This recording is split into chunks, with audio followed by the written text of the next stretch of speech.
Welcome back to Roots of Heaven. This is session number 8, entitled Wrecking Crew.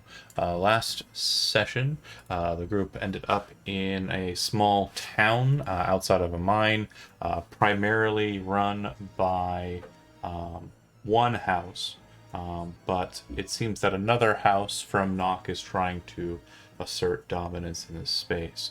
The house in question is House Montele. House Montele also happens to be the house that Melissa Montele happens to be a part of. The group has been assigned by an associate to meet with Melissa Montele and gather information from her regarding a wizard of some import. Ekstrom, the dragonborn wizard who caused serious issues for Ashuna back on the island fort. They went into the manor house or vacation home pretty much willingly. Were led into a room where there is a bear skin on the rug. Nodder not terribly pleased with that. The attendant then revealed that she is some form of construct. By pulling her head out of her body. It is attached to the body by chain and snapping her wrist back and revealing a blade. Everyone, roll initiative.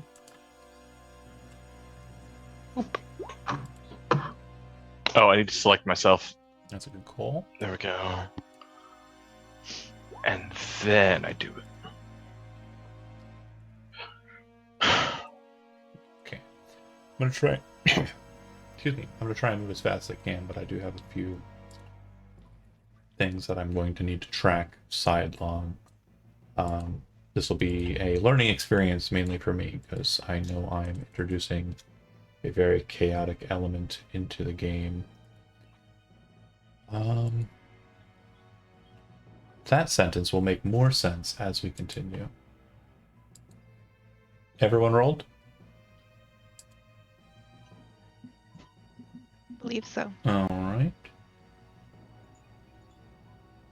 Oh, oh, right. Okay, I see. Stop it.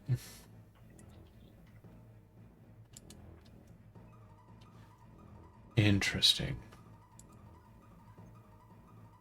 Okay, roll 20. Stop it. Okay.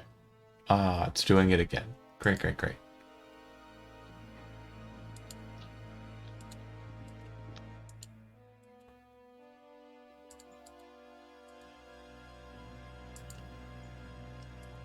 Test? Fucking shit. Bear with me here.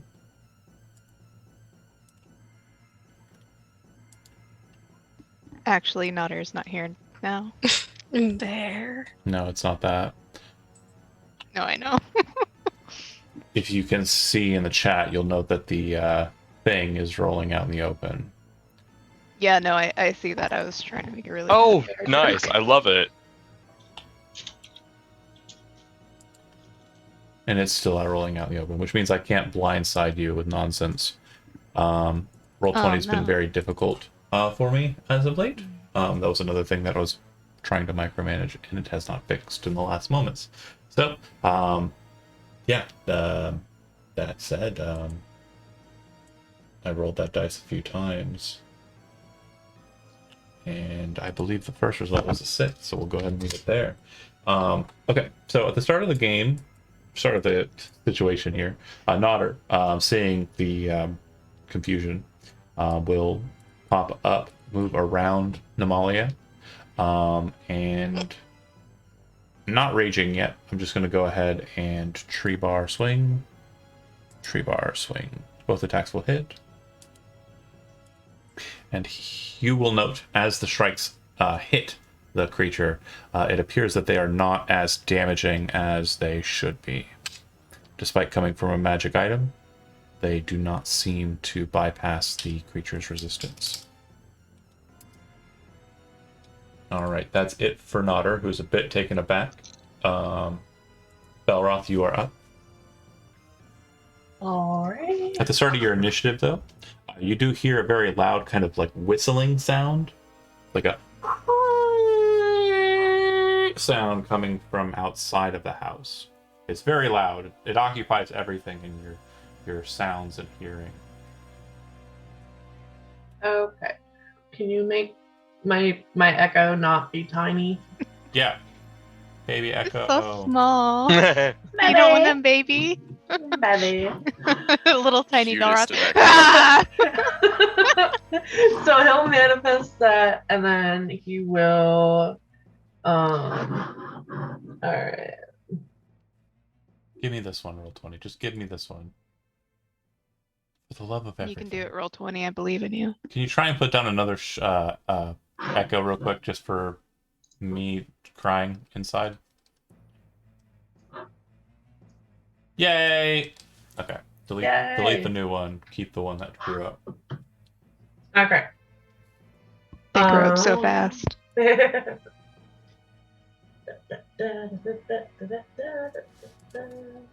is it? What are we doing? Alright. Me gonna.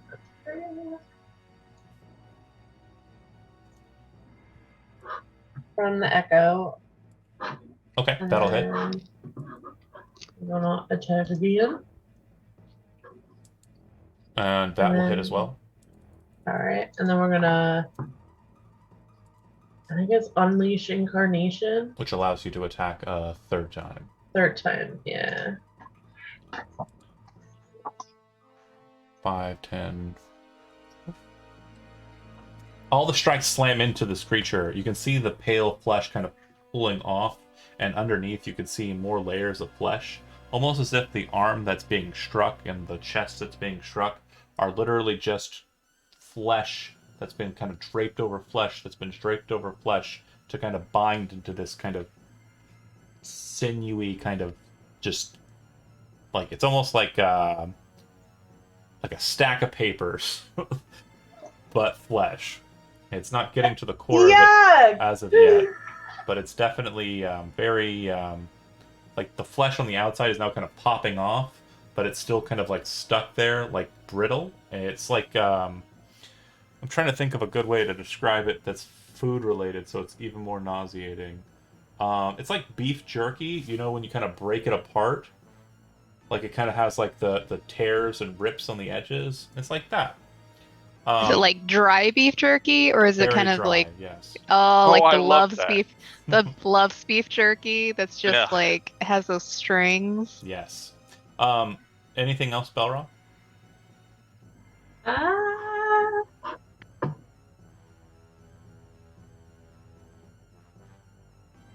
No. Okay. So the sound that I mentioned before that was going throughout the entirety of your attacks, the terminates and ends with a very loud and very guttural shaking of the earth and slamming of the ground outside. Your presumption is it's out front, somewhere out front. And at that moment, Aveline, strapped to the back of Copper, you realize that he is getting up from his launched position. You would actually notice that the young puppet boy is broken in pieces underneath his knee. It appears that Copper No. has landed on the puppet lad. My son. But you have a pretty strong detection of what you're still looking for. You were kind of given a tracer on it. And that thing happens to be inside of this house that's in front of you, just on the first floor. All right. So I'll go ahead. R.I.P. Puppet Lad. What was that? No. R.I.P. Puppet Lad. Yeah, he No. Piddlewick. Okay, I'm gonna scoop up his pieces though. Okay.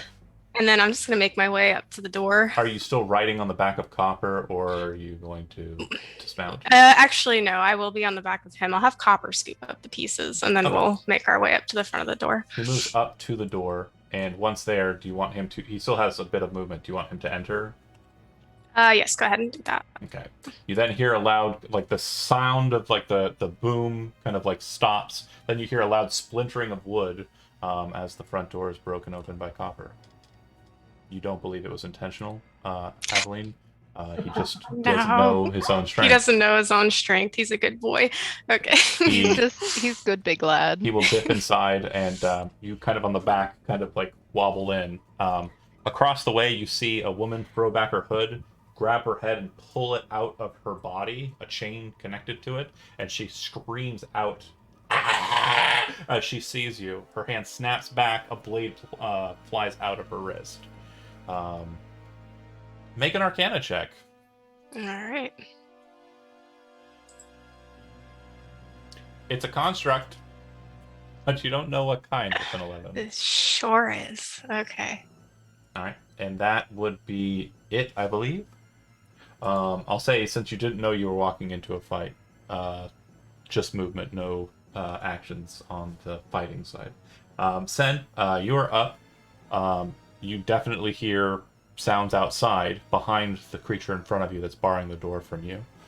What would you like to do? Well, first we're gonna deal with this lady who's in front of us, Yeah, trying to absolutely. kill our good friend Noter. Since I'm so close, we're gonna pull out my rapier. That'll hit. Oh hell yeah! And I got sneak, right? Mm-hmm. Excellent. So 26. Okay. So you look at the arm that's kind of like broken apart from the chops and cuts, and you kind of dig the rapier in and kind of pull it to the side. As you kind of get into the jerky-like flesh and pull aside, it starts leaking this very bright red liquid. If you've ever seen like Dawn of the Dead, the original, like that's the kind of fluid color we're talking about. A very bright, vibrant, overly red color that is now kind of oozing out of its arm. Oh, she's losing her transmission fluid. It is a transmission fluidy color, yes. All right. Any movement or anything else from you, Sen? Moving back one. Moving back on the couch just a little. Do you disengage before you do? Yes. Amalia?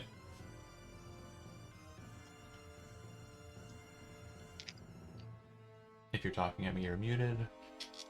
Oh, no, you weren't yet. Okay, sorry. Okay, I was muted. All right, so I think.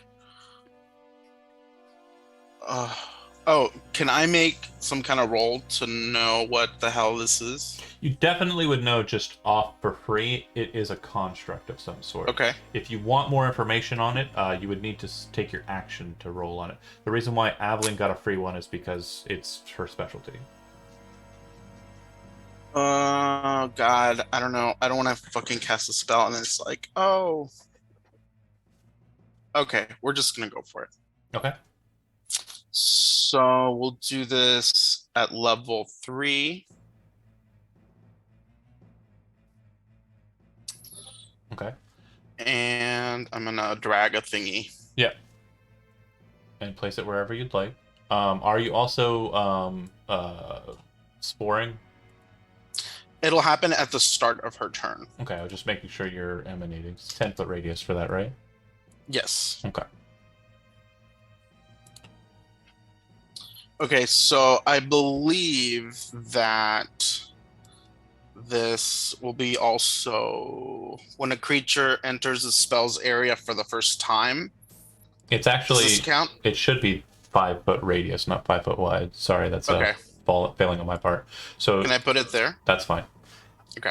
And yeah, that's fine. It's not when it starts. It's only at the start of a turn. It's at the start of her turn. Okay, so at the start of her turn, we'll get her with my It'll be my thingy. double tap. It'll be spores So- and moonbeam. Can I? So I don't see my Or I don't see my aura. Oh, Uh-huh. okay. Oh wait, yeah, I do see it. It's just a very it's very faint. gentle color. Pink. I can make yeah, I it. can see it. You want to make it darker? It's good. I can see it now that I've noticed it. Okay. Okay, I think that's it for me. I'm gonna stay where I am. Perfect. Namalia, done. Jai, you're up. Also, I do want to say I love the facial hair. It's the first time I've seen you with facial hair, I think. Oh, you mean the physical manifestation of my depression? It's Oh, great. don't you do it. We're playing D&D right now. I am, as a bonus action, going to start playing the healing song. Okay. For you. So you can see it. Where are you? It's on that one. And that's 10 Yeah. foot radius as well? No, 15 foot. 15. Okay. On that one. Healing will be yellow. And as an action, can I cast Shillelagh on my musical instrument and using a part of the song as like a drum kick, bash him in the face with it? Absolutely. Cool.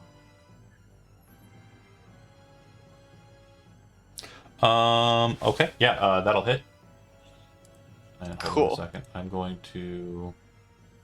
Yeah, so he's like dancing and spinning in a circle, like thumbing the what's basically an acoustic bass, and then like just grabs it, bashes him in the face with the thing as he like in tempo and keeps dancing and jingling, like he's not participating. It takes the shot, and you definitely know that the primal power of the earth has entered into the instrument to allow it to be utilized in such a way, but it doesn't seem to do that much damage to it. It doesn't seem the magical nature is cutting through whatever resistance it is presenting. Terry, Got it. You are the one that is up in the back corner. Again, still, I'm sure you as a player aren't exactly sure what's going on. Terry is much the same. Like you were led into a room and then a fight started. Okay, so Terry, he was sort of just chilling, and then all of a sudden, this lady starts freaking out, and then everybody starts attacking her. And so Terry, he's gonna cast Hex. Okay. At 5th level, which I think that just means it lasts for 4th level. That doesn't change anything. Yeah. There we go. Mm-hmm. So that's a bonus action, and then he's just gonna be like, bang bang, shoot Eldritch Blast at him. Okay. So hit him twice. All right. As the bolts hit the creature, you watch as they kind of like detonate on the body, but they don't seem to break the flesh. They leave this kind of like bruised area on the flesh, but they don't actually shatter or break the flesh. It seems to be ignoring the force damage. Oh, also, I'm gonna give it disadvantage on dexterity checks. Okay. Yeah. So you see the hex kind of take place. You can see the sigil of the lady above its head, and then you throw out the bolts of force, which just detonate on the body, but don't seem to do anything. Does anybody know what this thing is? From Aveline's perspective outside, ride in on Copper, see the lady do the weird thing. Then you hear, or you see a beam of like radiant energy shine out of the door, kind of like, and then you hear like some strumming, a loud like bass hit in the middle of it, and then you hear a great accent from presumably the corner of the room, but the creature in front of you will straight dart towards you, and it will attack. Before she starts doing what she's got to do, she's got to roll 2 con saves. Oh, that one. I'm sorry. There's one outside. Oh, There are shoot. 2. Okay. Just kidding. I should have given her disadvantage on con. Dealing with the first one outside, and again, I apologize. These rolls are going to be out in the open. These attacks are being made against Copper, so I'm basically just fighting myself. The second one will hit, and it will do a number. Why is that? is that? It's just not showing damage, is it? Yeah, it's not showing for me either. Oh my god. No damage. Ha ha ha ha! Funny. That counts, right? No. It's just like when you scan something like the store and it doesn't scan. It's like it's I free. hate That means that it's free, right? Roll a real dice. Okay. No. Yeah. I just took the average, simplifying Oh, it. but the first attack will miss. It tears into Copper, putting a small rent in the pauldron. His arms are kind of currently, holding stuff and body of Puppet Boy. But yeah, that's happening. On the inside, Constitution saving throw number 1. I have advantage on the saving throw. And Constitution saving throw number 2. That'll be versus... sorry. Do you want to go low and then high, like the lesser effect and then the higher effect? Or do you want to do the higher effect and then the lower effect? Let's do lesser than higher. Okay, so then save against the spores. And then save against the moonbeam. Okay, that one will fail. And did you already roll damage for it? No. Yeah, the moonbeam is 21 damage Okay. of radiant. Got it. All right. It seems to take that full amount of damage. At that moment, roll me a d6, Rizzo. Oh shoot.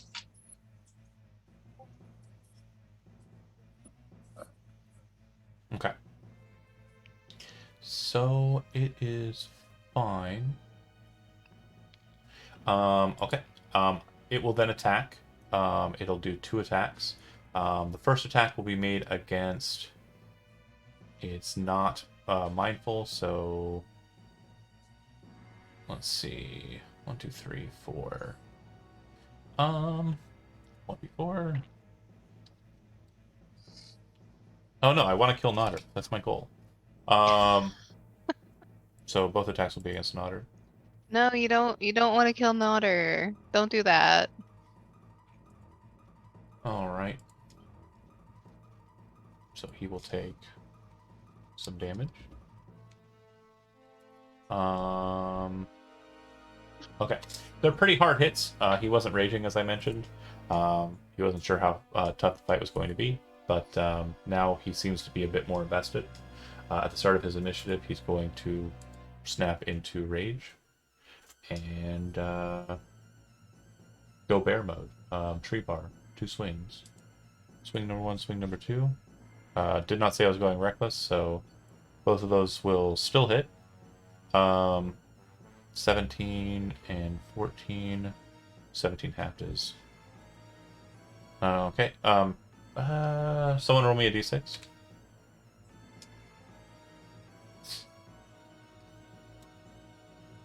You guys are doing great on those. Right. And then one more d6. Sorry, I was hit twice.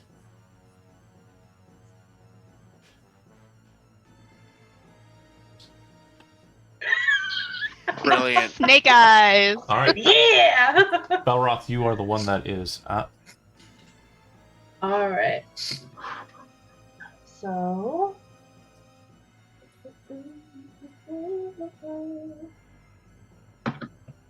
We are going to.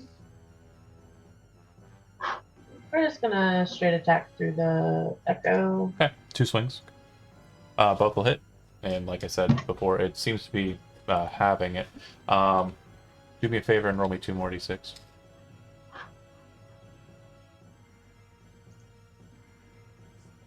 Nope.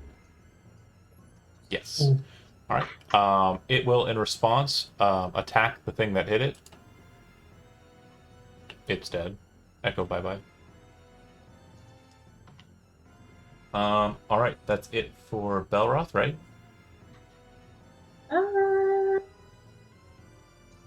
Yeah, that's good. Okay. Aveline, you are up. Again, the creature is attacking Copper just beneath you. And as you said, you haven't played Dungeons and Dragons in a while. Copper will act after you, and you have its sheet. I will definitely help with that. But you active above it. What would you like to do?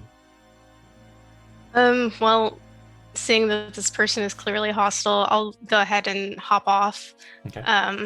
And let's do a firebolt. Okay, so hopping up behind Copper. Mhm. Okay, and then go ahead and make a firebolt attack. All right, that will hit, and click on the word firebolt in the chat for damage. Maybe it'll let you do it. Perfect. All right. Okay. So you drop down, fire underneath Copper's legs, and hit. And then Copper will go, and on its initiative, it basically follows whatever commands you want. I'm assuming we're in hostility right now, right? Yeah, he's on the offensive. Okay. First, he regenerates 10 hit points, and then he will go ahead and attack twice. Both hit. And I actually roll dice here. Good job. Wow. So, 7 and 11. You've seen copper smash through walls, break bricks, and everything. It's hitting her very hard, and she is kind of like folding back, but she seems to be snapping back into position very readily. Okay, Sen, you are up. I would assume since you were commanding it, you would have said something to Copper. Is that right? Yeah, well, if he would see me like attack her, he'd probably follow suit. So you haven't said anything? No. Okay. Then Sen, you're up. You do not know what's going on outside. Right. Well, we're gonna drop our rapier. Okay. We're gonna bring out the crossbow. And we're gonna shoot. Hit. 19. Sneak attack does work. Oh, it does. Dang it. 13. Okay. As they're kind of maneuvering the fight, you can see that the radiant is kind of creating kind of situation where the chain of the head is kind of like melting a bit from just pure, radiant heat. You fire the crossbow, hit the chain, it snaps it off. It's now kind of holding its own head, dangling. And as the head disconnects, you hear this kind of sound, and then it explodes. Everyone in the room needs to make a dexterity saving throw. Oh, shit. R.I.P. Where are you? DC's 15, Dex. success, no damage, failure, Oh God. no. Oh, damage. no. So, Wait. you're going to take half because you have evasion, Sen. So it's going to be a total of 20 points of damage if you failed, 10 points of damage if you... Oh, sorry. No, you still take half because of evasion's wording. 10 points of damage for you, and 0 points of damage if you passed. So 20 damage? 20 damage if you failed, 20 damage if Yeah. you're Chris, 10 damage if you're Elizabeth, 0 damage if you're anyone else. And yeah, its frame basically explodes. Chains kind of shard outwards, hitting the walls, all covered in that weird red liquid. So there's also that kind of spaghetti-o sauce that's just kind of slathers all over the entirety of the room. And from Aveline's position, you would see it splatter out the door and just kind of slam against the wall as well. Uh-oh. SpaghettiOs. Namalia, you do hear the sounds of a fight outside. You don't know what's going on outside the chamber. Okay, well, before I head outside, I'm gonna help out. I'm gonna use a bonus action Mhm. to healing word on our little warlock buddy who is soft and mushy. No, I'm just a little guy. So that'll be 11. Oh wait, hold on. 11 plus 2, 14. Oh, thank goodness. Okay, then I'm gonna run out here. Mhm. Can I see anything out here? Oh, you're going outside of the house? Wait, is that where the drama was happening? Oh, no, it's happening in the hallway. Oh, in the hallway. Oh, snap. Okay. Okay. So you would see another one of those creatures, the maids, fighting a shield guardian, which has basically got a bundle in one hand and like a broken puppet boy in it, in one arm, and is swinging its fist down at it. Underneath the legs of it, you see if you want to describe your character, Stephanie, you can. I'll post the picture here. Okay, so she's about 5 foot, is literally a ball jointed doll, who is sentient. She's wearing a long, old style maid dress with an apron, has her hair up into twin tails. and is just wearing some very what would you call that? Some sturdy work boots. And I have a picture somewhere for Copper somewhere. But yeah. And she's got these little oh gosh, what would you call that? Apertures in her hands where she attacks from. Seems that she has a little bit of fire ringing out of a hole in her palm, where it looks like something ejected out, something hot firing. But yeah, you still have an action. I have my action. I'm going to use that action to move the moonbeam. Okay. And that's... Wait, oh, and it's also in my aura, right? Yeah, it is. Yes. Okay, so that's my turn. Stephanie, Namalia is a merfolk. Do you want to describe that real quick, Zizo, since... Sure. Namalia is tall, kind of coral-colored, wearing sort of elaborate druidic garb, and holding her sickle, which she uses for her spellcasting focus. And you see her kind of like and like move this like moonbeam into the scene, which I assume passes over you. And for like flavor, I assume like it creates kind of like a negative effect on you, like your color shade just like changes to the opposites, and then like snaps onto the golem. That's cute. They appear to be here to, Namalia appears to be here to murder golems. Guess I shouldn't say it that way. Is here to destroy this specific golem. It's like any golem. Put a golem. Oh wait, not any golem. Yeah, right. You're looking at a full hallway. But I'm looking at this one, and this looks like the one that was trying to kill Noder. And it's so that's who I'm targeting. Fighting this very other group, this crew of constructs that appear to be having fun fighting. Jai, you are up. Music still going, which good note there. Very active, kind of just healthy, pulsing music. And what would you like to do?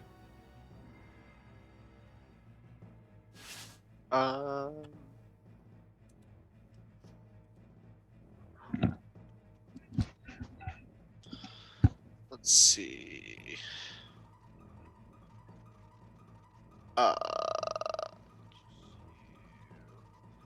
Action, since the shillelagh didn't work so well. Hit him with a classy "Your mom's a hoe." Yeah, your mom's a Hell hoe. yeah. So, Tell him, Jai. Hold on. Okay. Describe your character real quick, and I will. Sure. Jai is a fawn. So traditional horns. He has a darker, tanner, like almost like light browner skin. Bright, vibrant orange hair that's adorned with a ton of costume jewelry that is very jingly. Primarily has a bunch of instruments. He's, goat legs. Typical fawn. I clicked on show to players like 4 times, and No, nobody gets to see me. That's for me and me alone. Nope. And also the other times that you showed it to everyone. Yeah. That's Jai also popping out. That's it for your turn, right? It needs to make its saving throw. That's what I was trying to click, and it wasn't doing. Yeah. Wisdom. And it has advantage because shenanigans. Okay. Did it pass? Negative. Okay, then it's got disadvantage on its next attack roll. All right. Terry. All right. I'm gonna actually take a couple of steps back. So Terry should also get my healing aura at the start of his turn. Okay. Yay! All right. All right. So what's my heal? How much do I heal? You took damage since last turn, so you'll get it. Go ahead, Zach. For how much? Deck, how much does he heal?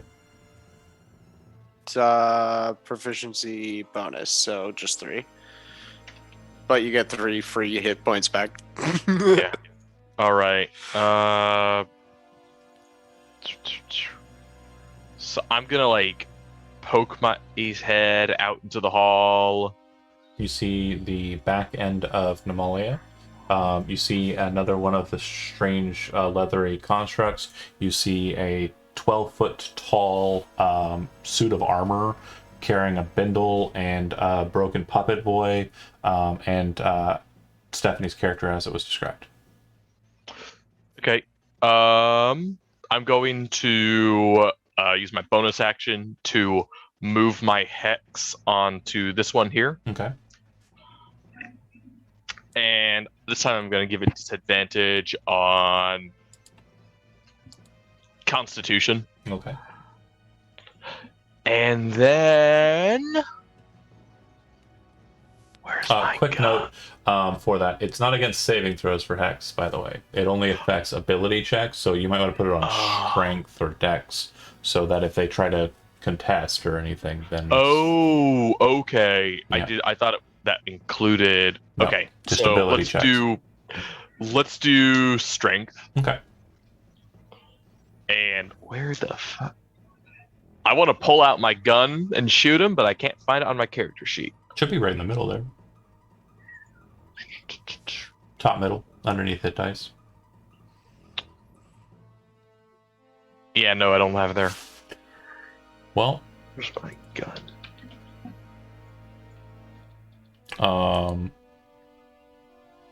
Hand.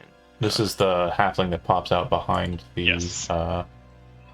Merfolk, by the way, and helping you find a pistol. What did you say? It was an automatic pistol? Yeah, it should be what it is. Give me just a moment to add it to my sheet real quick. That's super weird. Just added on there twice. And it didn't add an attack roll for it. Just make a light crossbow attack and then roll a d8. Okay. So I step out into the hallway, I see this thing, transfer my hex onto it, and then I just pull out my gun and shoot him. Okay. Roll another d8. Okay. Okay.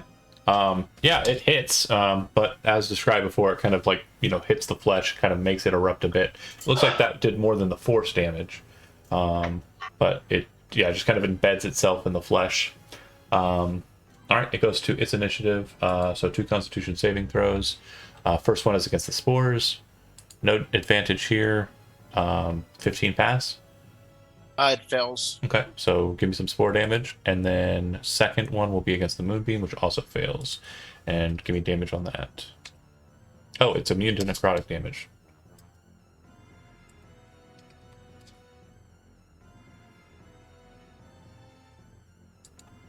And So that's 15 for the radiant damage. that all goes in. All right. It will make its first attack. It's attacking the construct. It's doing so with disadvantage, which will miss. And then its second attack will go against, and pretty bad miss. Okay. Nodder, hearing a fight outside, kind of goes in a very Nodder way. Huh? What's going on? Oh, okay. Rushes out, axe in hand, looks across the hallway, sees Copper, sees Aveline, and he yells, "Hey!" and then rushes around the way to here, still raging, so that Hey is kind of more of a "Hey!" And we'll swing twice into the golem. Both work and mess it up enough. 11, 17. Okay. Someone roll me a d6.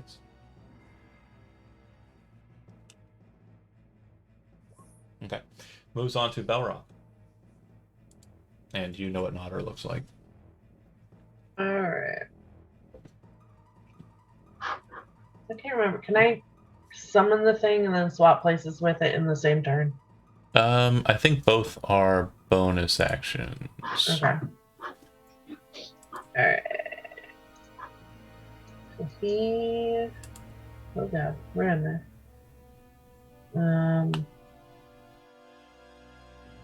He will move here. And bonus action, he Yeah. will summon Both are bonus here. actions. Okay. And attack.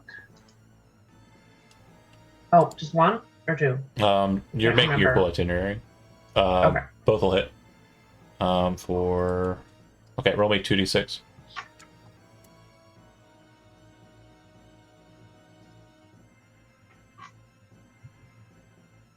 Okay. Nothing special happens. Aveline, you would see in Rush, and if you want to go ahead and describe your character, Magpie. Just real quick. So Belroth is half elf, half dragonborn. His Echo is kind of more dragonborn than half elf. It's very tall, very fighter-like. These are good descriptions. Yeah, other than Big- that, not big not beefy so boy. much. Yeah, big beefy boy. He's also wearing a man bun. It is his disguise. Yeah. It hides his horns. Picture of hair. Imagine it's up and covering the horns a bit, but not Big man bun. terribly well. And bejeweled. Oh, right. Yes, There is that's ornamentation to the hair. Yes. Full-on disguise so that they would not be recognized as the people who did fun things. Okay. Belroth, Aveline up. It does look like this thing is basically falling apart. You're pretty sure if you and Copper kind of focus fire on it, it'll probably be dead in short order. All right, I'll go ahead and just do a firebolt then. Okay. And that'll hit. And that's solid. It all goes through. And then Copper will smash after healing hit points.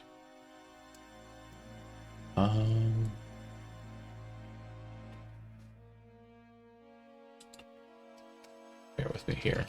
My computer is being a butt nugget. Why are you doing this to me? What have I done to you? I did nothing to you. We were friends. Now, mortal enemies. Alright, fisting time. Oh, Oh no. bye. Do we need a new rating for this game? That's some intense. That is some intense fisting.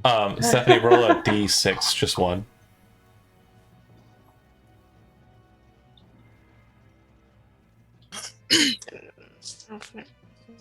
Okay. Alright, nothing.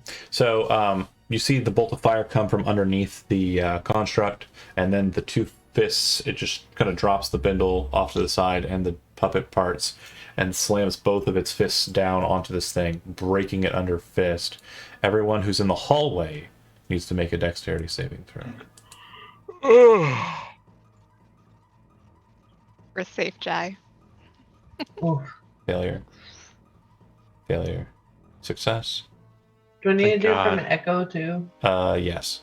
It uses your saving throw, so it's Oh, it's even worse. it's gone. Even worse. All right, and it's 20 points of damage on a failure, and Nodder is also rolling his. He failed, so he's gonna take 20. Even though he's ready. Oh no, he's bear totem. He takes 10, because of course he's bear totem. He's a bear. That makes the most sense. Okay.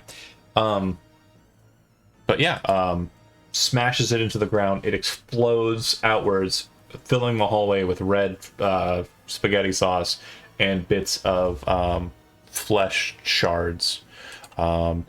immediately upon being broken, the construct kind of steps to the side and kind of stares over it, but is now kind of in a receptive stance, like it's ready for orders. Obviously, the situation is a bit tense because Nodder seems to recognize them, but everyone else does not. What would you like to do?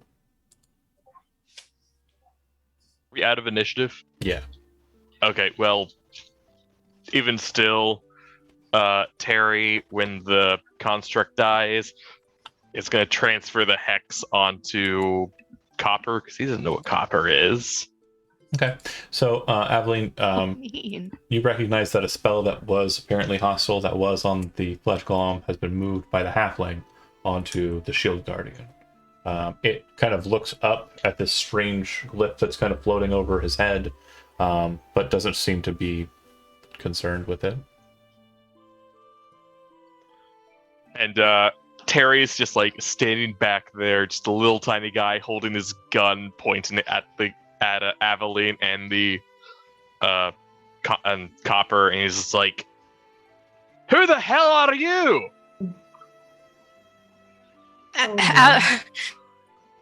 Aveline looks a little bit offended, but overall not concerned. Just like doesn't even really pay attention and just looks directly at Nodder and is just like, "Hi, Nodder." Hey, yeah, these are Sen's friends. And hearing Aveline pokes their head out. Are you here for money too? I don't have any more. Oh no, I was just seeing what you were up to. Okay. Oh, Nodder says. Well, okay. Are you going to help them with whatever they're doing here? They need to talk to some lady, and I mean, And they I don't know clearly what's went going on. dead. the diner's really nice, but you know, I've got business back at Prosser that I need to deal with. So, are you going to help them with this? Gesturing. I don't know what this is, but I was getting a little stir crazy back home, so I thought I would find you guys. You know what? That sounds a yes. That sounds like a yes, and I'm pretty noticeable, and I'm really rethinking this whole breaking and entering and forced interrogation thing. I mean, that's fair. Apparently, they want to kill you, so I'd say hightail it. Yeah. Looks at Namalia. Pleasure meeting you. Looks at Balroth. We'll link shields again. Looks at Terry. Okay. And looks at Sen. You know where to send the rest. Yeah, And I got you, buddy. Bear waddles out after giving Aveline a hug out of the house. Bear and down hug. the hill. Damn it. All right. Then what happens? You know each other? Sen's Yeah. Gesturing at Sen. Sen's And not leaving the room, still just peeking out of the hallway. Yeah. Yeah, we have a history. Yeah, you still got that puppet? I do, but he's in need of repairs and like just gesture over the sad pile. Copper, after the gesture, will pick up the pile and replace it back on his back. Namalia will kind I of don't know, motion. he looks good that way.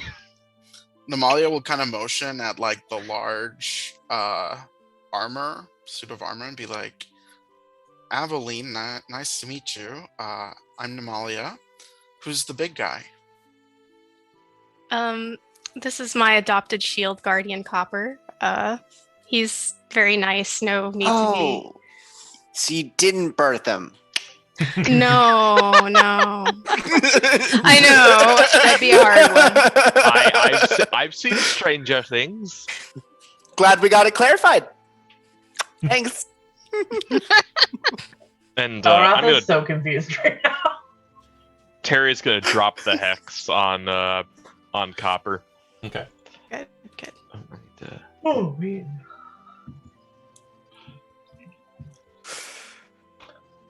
Well, it's good to find an ally in such a dangerous place. We're here to interrogate Lady Montele. Are you familiar with her? No, I'm not. Hopeful.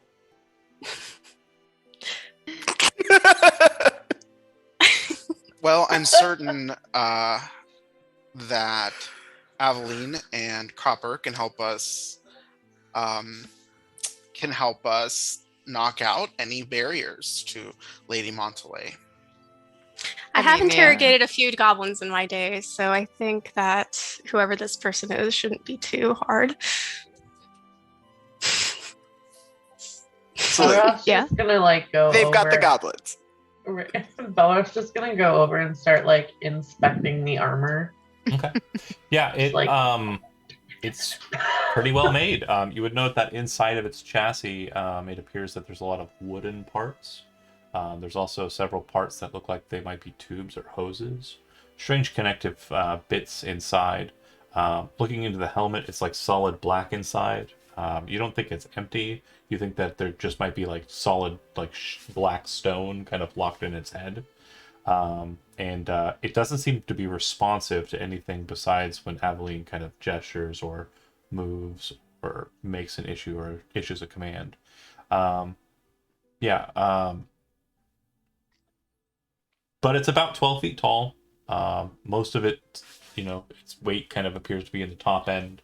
It's kind of top heavy. And I'll find that picture real quick of it. And we'll post Does he that. have Teapotzer mounted? You haven't summoned Teapotzer, so no. Okay. I would say the parts would be there, kind of on the shoulder, like a weird kind of big teapot, kind of, but it looks like it's welded kind of solidly. This would be very strange piece of artifice, to be sure. I will have a handout here in a second. I just have to find him. Oh, I found him. You can post him in the Discord if you want. Yeah, Make it I'm easier for working me. on I'm it. trying to make a handout. And Roll20's being hilarious. The boy. Yep. Aww. He was our carry-all. He's just a great big guy. He's just a big guy. Very Oh. wholesome. Big guy. You would note too, there's one adjustment to that that's different. On the back, it kind of has like a backpack with nothing on it that has like a platform to stand on, and like kind of handholds at the top. So a Aveline-sized creature could pop onto the back, stand on the platform, and ride Copper. Amazing. If you've ever seen the halfling, firing mount, it's that, but on a shield guardian, so like upscaled. So while we're here and we have a moment,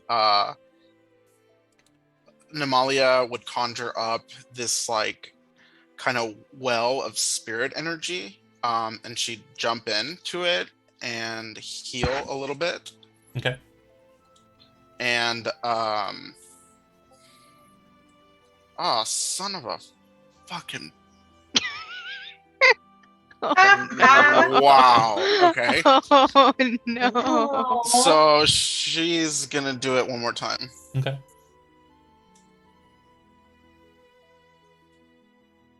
God, okay. Well, Good that's rolls. 7.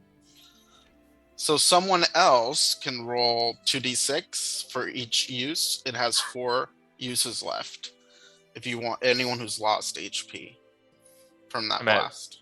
50 out of 54. Well, if you're rolling as good as Jizo, you might be able to get to top off. Might keyword. One of these encounters, John will hit me. To be fair, it's like, okay, here's the way I picture it in most of the fights. It's like, oh, this person's got a sword and is fighting me. Oh my god, she's throwing crazy sea magic at me. Also, there's a guy playing a fucking string instrument in the background.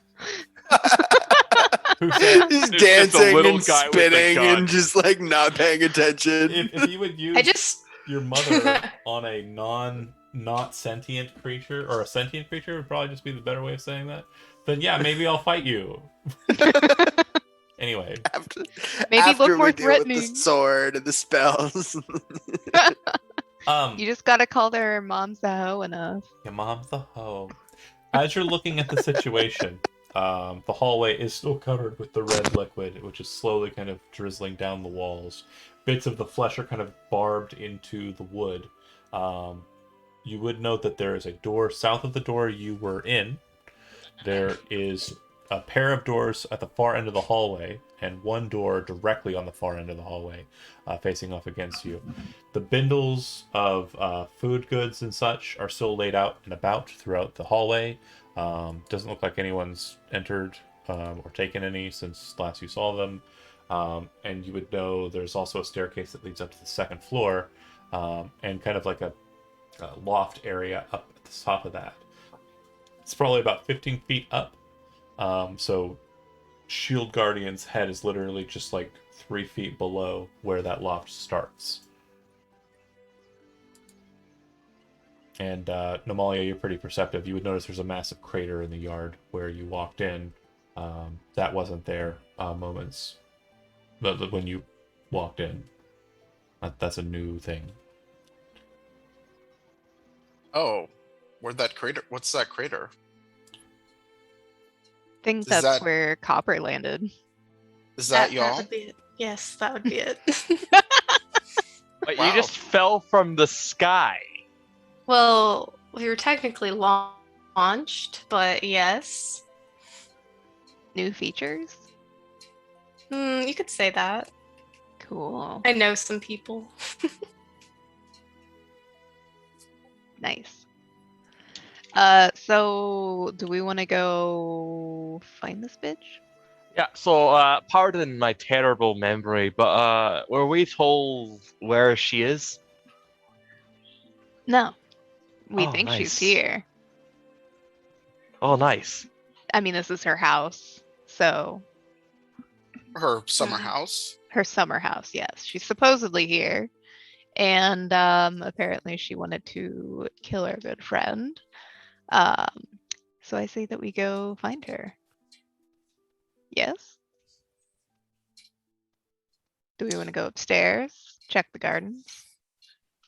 Maybe we should scope out the first floor first. What does everyone think? Like, Yeah, Yeah. we should probably clear the floor. Yeah, Aveline's already like lifting stuff up, like disapprovingly looking at things like they're just like disgusting, basically. Like, Everything's covered in red now. You yeah. don't start cleaning. The bundles that are kind of laid out on the ground appear to be food rations and supplies, kind of things that would be given to, like a food parcel, almost. And there are a lot of them. Each one has kind of names on it, names that aren't important. None of them are the name you're looking for. In fact, none of them would have that surname. Hmm. But yeah, there's also another pair of doors in the foyer, one on the north wall and one on the south wall. Is this a door? That is. Do you want to open it? Can I? Yeah. Okay. Just like that. You open the door, Guess so. and sure enough, on the opposite side, there appears to be a very large kind of dining room table. Seated Oh, around it are a bunch of folks. It looks like they're all in kind of half plate armor with hoods that are kind of drawn up. They look very kind of, surly, all different types of gentlemen. They all turn to look at you. You can see at the head of the table there's a woman with blonde hair, very elegantly dressed in the colors of the Montele. And there appears to be kind of like a small table on the outside that has some food offerings. No apparent servants are present. And there's a door that might lead to like a kitchen area just beyond. They turn to look at you, and then they kind of stop and continue. It looks like they're talking, but you aren't hearing anything. Looks like they're moving plates and dishes, but you're not hearing anything. They're moving, but there's no sound. Oh, that's creepy. This is fucked up. Yeah. And we have no idea if this is the lady or not. She's got the right colors, though. Slowly closes the door, like, oops, wrong room. Okay. I'll leave the door open just for references, but they don't seem to do anything, alert anybody, or do anything crazy as you pop in and look, into the chamber. Kind of. Terry's gonna like sort of poke his head around the corner, and so like they're talking, but we can't hear anything. Can't hear any sound at all. Yeah, there's no sound coming from that room whatsoever. Terry's gonna try to speak telepathically to the lady. Okay. Oh no. You very quickly realize that is not a person because there's no mind there. Make an Arcana check. Arcana. It is an illusion spell of some sort of projected image. Guys, I don't think these are real. No. Do you try to do another person or just her? I'll just I'll try to like you talk kind of to get one this radio statics like kind of broadcast sound. It's like yes, and of course we should pay attention very, very closely to the routes that are heading towards Sipper's Pass. What with the events that have been put on display? Oh, you hear another voice say, "Yes, I think that one is looking in. We can't have that." All 7 of the men stand up in unison and draw silver blades, place them against their wrists or their palms, and slit their palms, kind of turning towards you, Terry. It's creepy, to say the least. Again, we were going to run this right before Halloween. We didn't. Do you want to close the door? Spooky.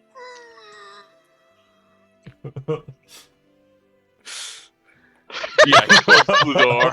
Like you immediately kind of feel the contact snap, and then you kind of hear footsteps, which you didn't hear before, kind of start moving towards the door. Knowing that they're trying to come through that door, what would you all like to do? Can I switch spaces? What's that? Can I open the door a little bit and just cast a Hunger of Hadar in there? Just make tentacles spawn in there. Hunger. Oh my god. Can you cast a spell out for me so I can read it? Back up first. Yeah. Jai, what are you doing? I was just gonna run back into this room here. Okay.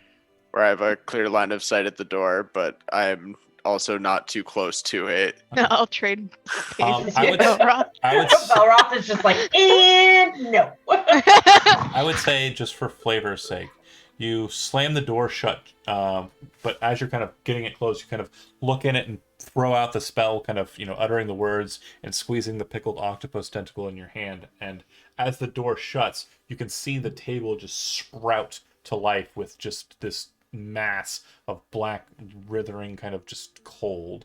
Just moving myself so I can see in the room where to place this thing. Well, yeah, that's fine. It should be twice the size, shouldn't it? It's 20-foot radius. Yeah. Apparently, well, 20 It's just is not. a baby. There we go. So it's right there. That's fine. And now I can't select myself. I got you.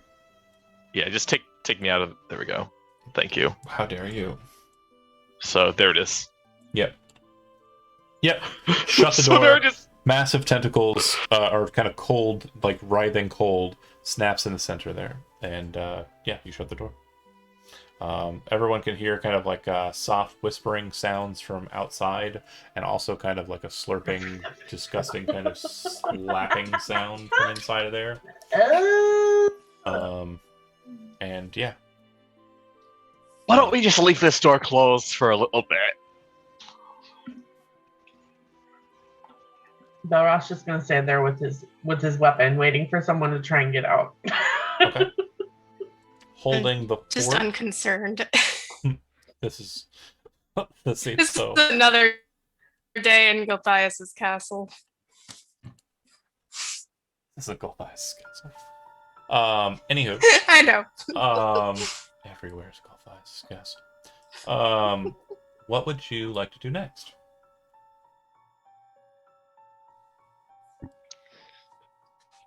Sun has their crossbow out. Aveline moves to the other door. Yeah, I'm just gonna also have Copper stay kind of in that corner there. Yeah, you would note that his head will not actually easily get through. The ceilings in this hallway are only about 8 foot high. Okay. You move to that door. And do you open it?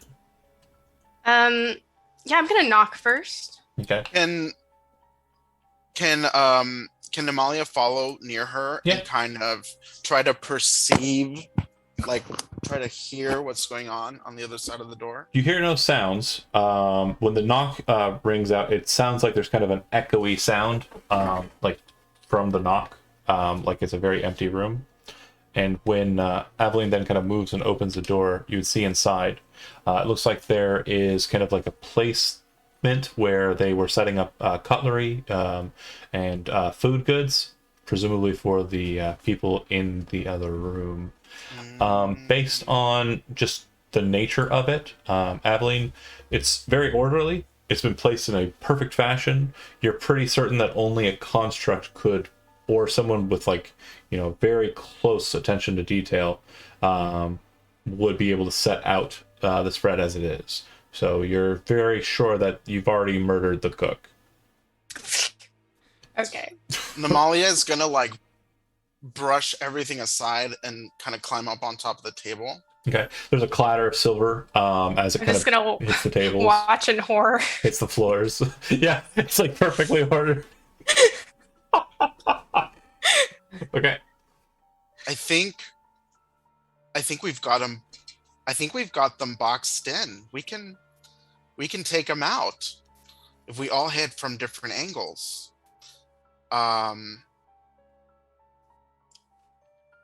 Do you want to tell Balroth to start bashing skulls from where he's at? No, wait, what? Why? Don't we have to get rid of these guys to get to Montele? I mean, we've already cast a horrible unholy tentacle spell on them. We're not going to get out of here if these guys aren't at least knocked out. Was I mistaken when I did we not establish that they were just like illusions? Are they? No, they were I not. don't think so. Only They're the not? woman Oh. was. Oh yeah, Oh, I okay, don't think okay. Terry actually said anything. He's like closed the door and cast Hunger of Vidar. Yeah. Gotcha. Okay. Okay, so we don't know that. Okay, so then I guess Namalia would stick her ear on this door. Slurp, slap, flippity flop, plop. It sounds familiar to Namalia, I suppose. Tentacly. Sounds of the ocean. Or sounds of a merfolk with their swimming feet trying to crawl onto a bar. Oh no. Okay, so Namalia's gonna open this door and peek in. Okay, so I would say it's probably been about 40 seconds or so. Yeah. Yeah, you pop it open and it's just a void of black. You can kind of see it writhing, the darkness, but you can't really see into the darkness. You definitely get a vibe that it's just slurping, popping, kind of like wet sounds. Namalia will shout, "Terry! What did you do?" Can I hear him from here? Yeah, hear it from you. Yeah. I'm gonna be like, they were trying to attack us. I took care of it. Don't worry about it. As you're kind of yelling back to each other, that's about when the concentration for the minute-long spell ends, and the darkness, and you watch it all kind of like into the table, like, and as it does so, you watch as the people that were standing and holding knives with their kind of wounds cut open are kind of laying there dissolving as if they've been kind of like bathed in acid. One's kind of Delicious. slumped over the table.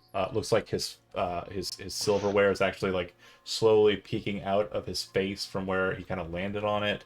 Another one is kind of laying on the ground. His hand clenched, like skeletal hand clenched to the dagger he had in hand. Yeah, they're all dead. And then the funniest part about it is the woman's image is still sitting there, but it doesn't seem she's talking or moving or anything. It seems as if she's kind of just locked. I'm just gonna Spooky. reach past Namalia and shut the door. Are Wait, they what- gone? What Okay, about so- this guy? Is this guy? Oh yeah, I just didn't click. I'm sorry. Yeah, he's Oh, dead as okay. well. They're all dead. It was 2d6 each turn, and they didn't have a lot of hit points. 2d6 and plus a potential more 2d6. Yeah, they were very. Yeah, they didn't need it. It was a very well played plan. They weren't getting out. Beautiful. So let's go find the real lady.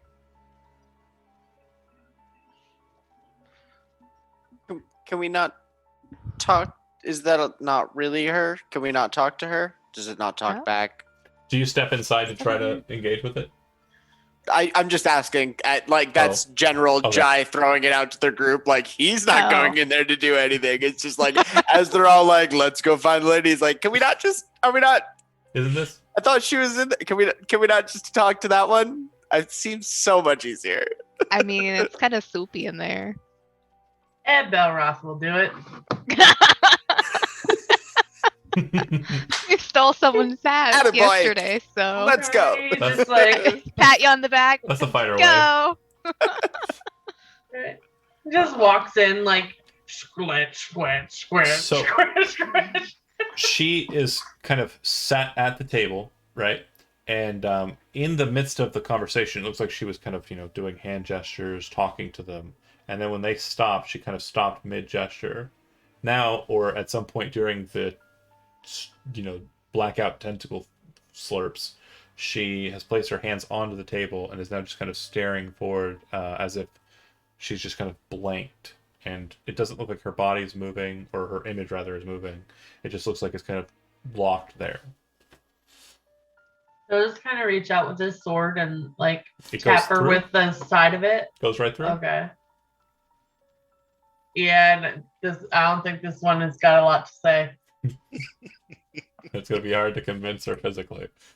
Tell us for what we sure. want to know.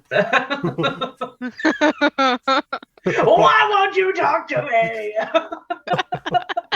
But your hands are just going through. Oh my god. Swings through there. All right, he'll kind of walk back through and kind of like nudge one of the soupy bodies out of the way. Okay.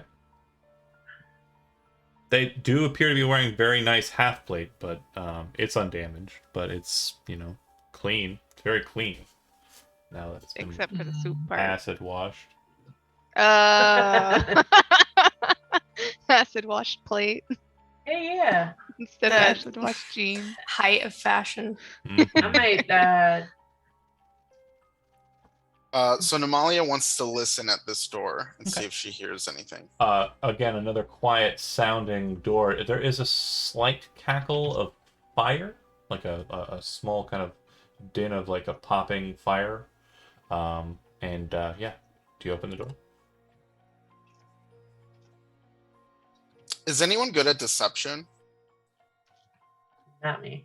Oh, let's says the see. bard, I have and looks at the warlock. I- Nobody in this party is good at deception. I'm not programmed to lie. Also I- looks at the changeling. Nope. I I've don't think never anyone in this told a party knows lie how in to my lie life. that well. You would know. Now, You would know that Terry is a con man by trade. I know. Well, I mean, Namalia doesn't want to call anyone out That's and fair. be like, That's fair. "You're That's a fair. fucking liar. Get over here." You, Like- We need your skills. She you was- criminal urchin. So- Fine. What? Why? Well, I look. guess I've told a few lies in my life. Okay, look, I'm not very good at that. You know, just don't have that ability.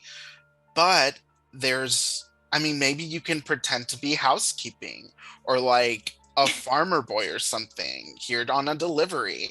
They don't have to know that we're Like the Murder. second Namalia says, like, maybe we can dress Terry up like a housekeeper. Like he like looks over at the like remains of the first creepy lady to see how much of the clothing is salvageable. So I don't know if you've ever put cloth in a garbage disposal, but that's about what the cloaks look like. I mean, I'm dressed like a housekeeper. That's true. Yeah, look at her. yes, Wait. but We have our housekeeper. Can I add one note to that because it's hilarious in my brain? So Namalia calls Terry in and says, you know, if we could dress him up like, and then Aveline, There's a literal maid. well, no, she's on the floor picking up all the silverware that Namalia had knocked off and is putting it back on the table. Looks over and says, "I'm dressed like a housekeeper."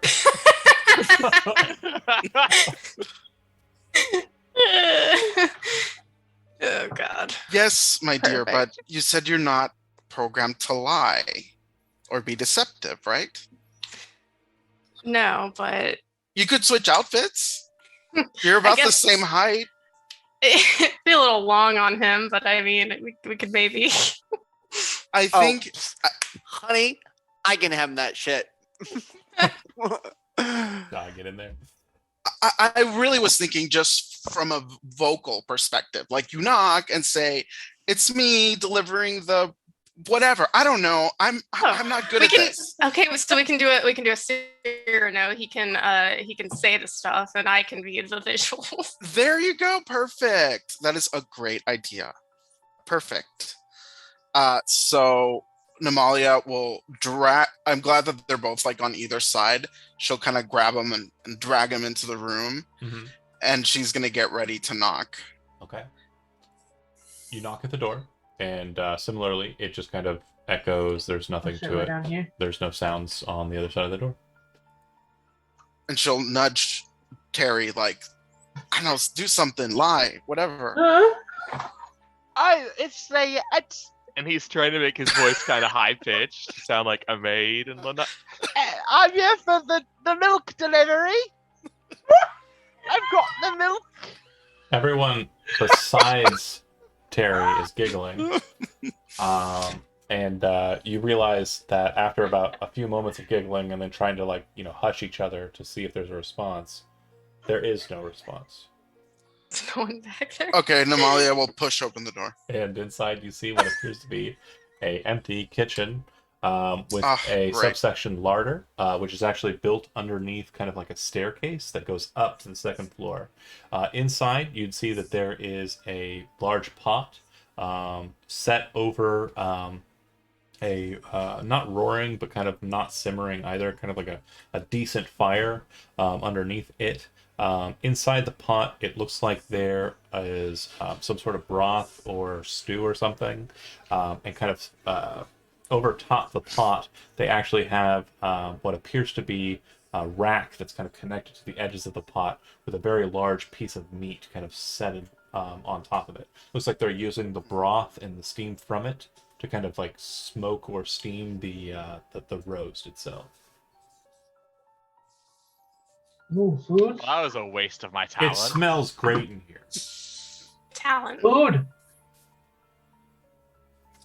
Well, we can keep doing it at every door. Just maybe we'll catch them off guard, right?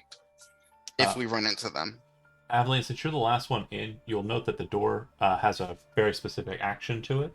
As you push the door and everyone's kind of moving in, it has a kind of response that it wants to shut. It wants to be closed. And you can see that there's a mechanism, very simple, that basically will keep this door closed if someone were to leave it open. The rest of the doors in the house don't have this mechanism. They are still hanging open, but this one wants to fall shut. I assume that's probably because it goes to the kitchen. Yep. There's a door that leads out of the house, you think? Based on the fact that there's kind of a grimy window in the center of it. Yeah, that's the one you pinged was correct. There's a door that leads north to who knows where, and the door on the right side of the chamber, you presume, based on positioning, leads back into the hallway.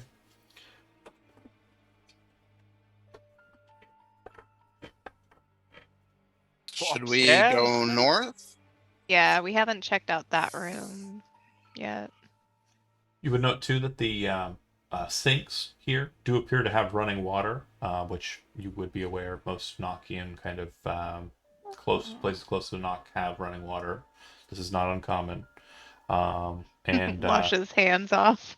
a number of barrels here. Looks like one barrel is kind of filled with like a briny kind of substance. If you kind of look into it, you'll note that it's filled with like kind of fish settled in this brine. If you reach in, Amalia, and pull one out, they're like 3 to 4 foot long, like trout. There's probably about 10 of them in there. I feel like Namalia was singled out, Well, you're the one closest to it, and you also but that's the okay. look on your face. It was kind of like I'm interested in. It was at first it was brine. I don't know, and then I said fish, and you were like, oh yeah.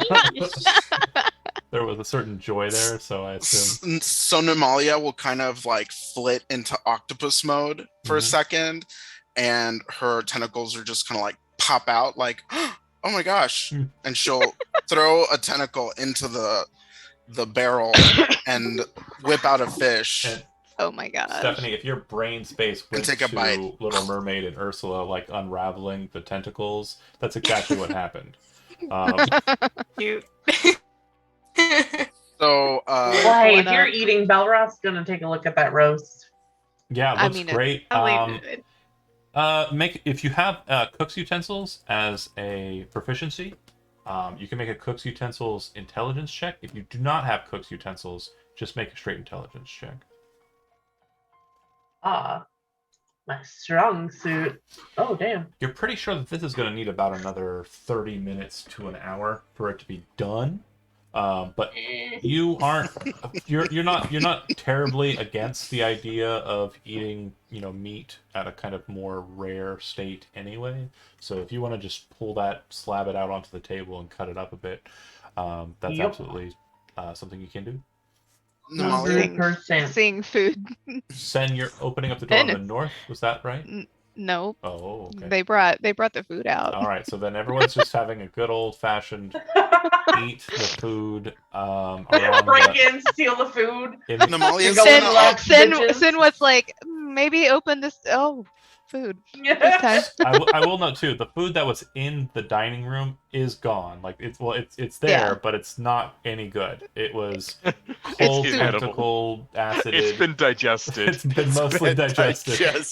Pre-digested. Namalia knocked over a bunch of the silverware, but there was food in that room as well. It looked like the food that was present there was more kind of like side dishes and like rolls. Like this was a supplementary kind of placement for food, and it looks like they were preparing more of like a main course. So presumption is that they, before the hunger slathered up the appetizers, the food that was being placed was basically in preparation for the main course.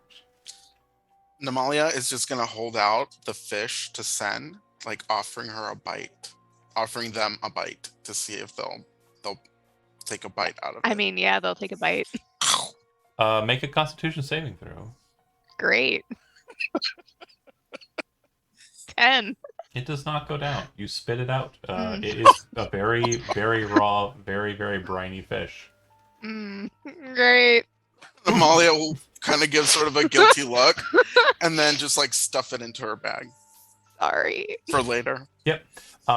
Yeah, and if I you tried. if you actually pull out like there's a couple of bags kind of present. Some of them are kind of vellum, like watertight. You could slide the fish into there and they'll keep for a while. If you're doing anything else in this room besides eating steak, or the roast rather, which is really good. But what would you like to do next? There's a room up here. Yeah, if you Yeah. pop open that, it will lead into a kind of work room. And it looks like the workroom in question has a bunch of parts in it. When I say parts, I mean body parts. It looks like there is a series of hooks on the far wall over the counter there. And it looks like large slabs of flesh are being hung there out to dry. You can see what appears to be a skull, probably of The a bear skull. no, probably of a Okay. younger woman. And it looks Oh. like there's been great pain to kind of slather sheets of flesh over the face. You'd also notice there's a chain dangling from the bottom of that head. It's kind of sat out on the table. Basically, the closest thing to you is the weird looking, almost plastered. Like it's if you've ever done paper mache. So imagine they took a skull and then started paper macheing flesh onto it. Oh, okay. So this might I don't be wanna. where. I don't want to imagine that. I though. Shouldn't have played D&D with me then.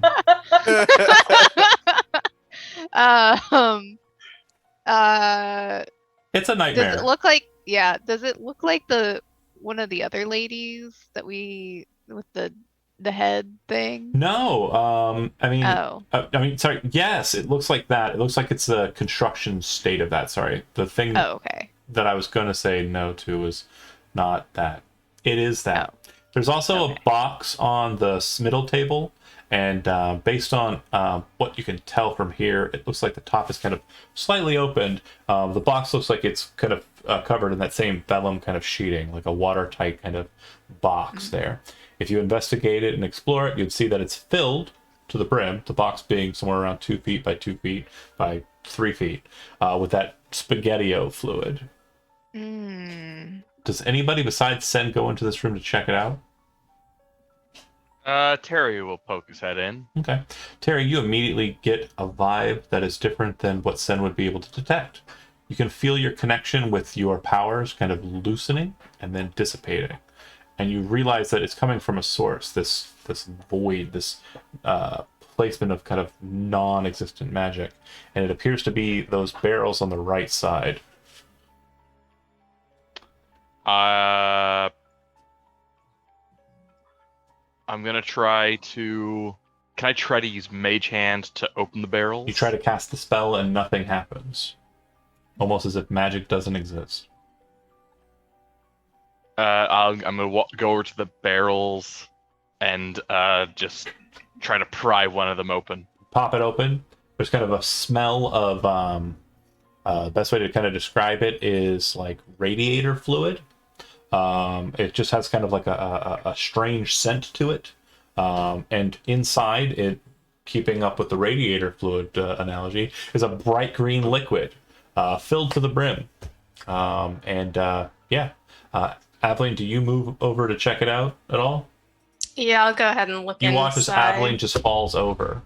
And for your purposes, perception-wise, you are blank, complete darkness. But the second Hey, she kind of Uh. steps into the room, she just falls over like a marionette that had its strings snipped. Hey, Jai. Then we'll pull Aveline away. As you pull her away from that room, you start to feel yourself become conscious again, and you've had a similar experience. When you were knocked unconscious when you first fell unconscious, and then were reassembled, that reassembling and being brought back to consciousness by Sen and the others, that same vibe is where you're at now. And you kind of like take a second scared, probably not sure how much time has passed, but realize very quickly it couldn't have been long because you're right near where you fell over. Hey, Jai, you want to come in here? Just dust myself off and walk away from the room. No, I just saw what happened. Yeah, it's real Get out funky here, in hon. here. Thanks. No, It's no, real no, no. funky. That's fine. I'm perfectly fine in this room. Love you though. Terry, if you'd like to make an Arcana check, you can. This is a very I hard would like to make an Arcana check. very hard DC. You have no idea. Okay.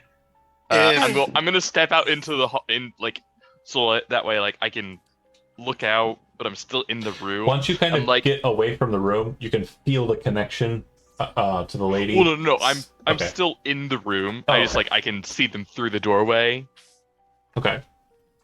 and I'm just like, so check this out. And I hold out my hands just the same way I hold them to shoot an eldritch blast, and I go, check this out.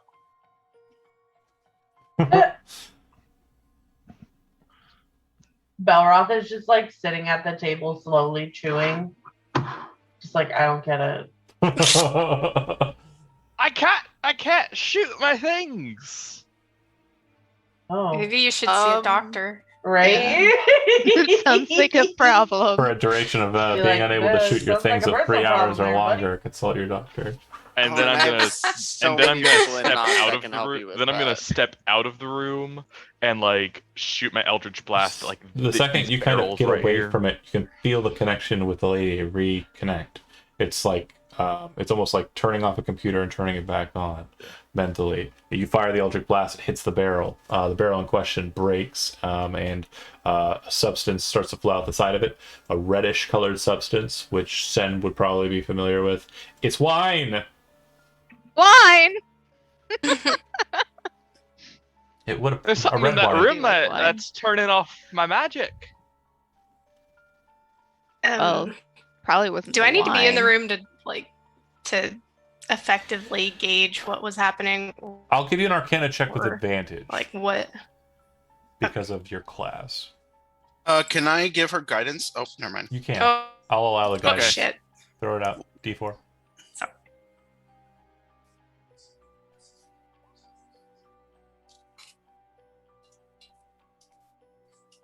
Okay. Oh, heck.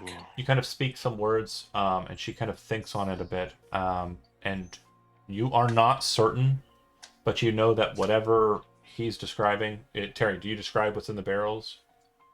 Yeah, I'm like, yeah, there's like the green stuff in the barrels, and I can't shoot out my magic.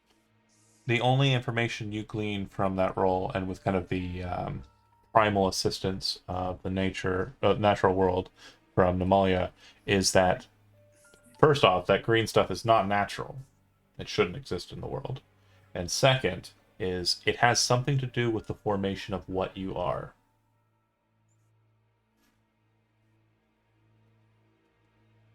Undaunted specifically. All right.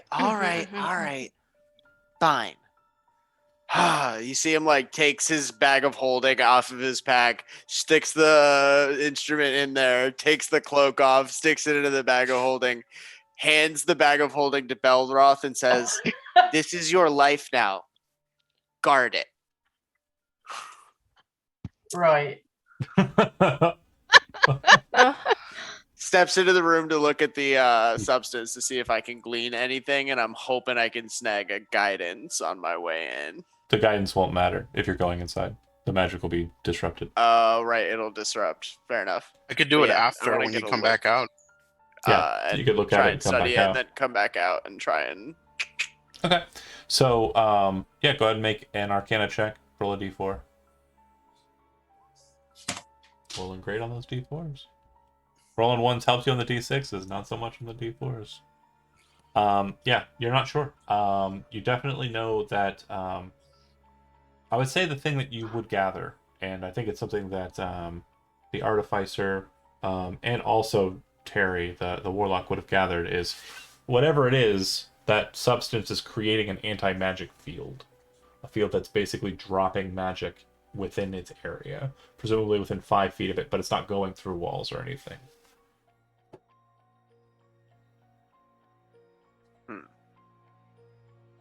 But it's just sitting in here like it's garbage. What you're saying is Well. we should steal it Well, No. somehow. it I don't want any I don't want any. near it. No. Wish I had 2 bags of holding, Yeah. so I could take it and stick it inside and see what happens. Oh my god, right? Would it just become goo inside of a normal bag? My God. Just take a little bit of goop, instantly ruins the whole bag. Science experiments. I'm okay with Die. I'm okay with this kind of This- experimentation. Go for it.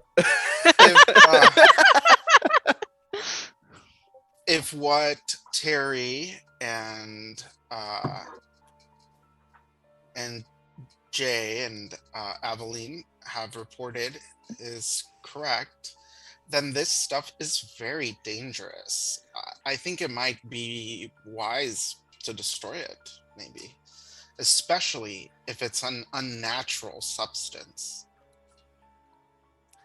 I'll How be would honest we with destroy you. it, though? And I like go to take the bag of holding back from Belroth and get my stuff back. I don't know how to destroy things without magic. So He's. I got this. All right. What are we doing? What do we destroy?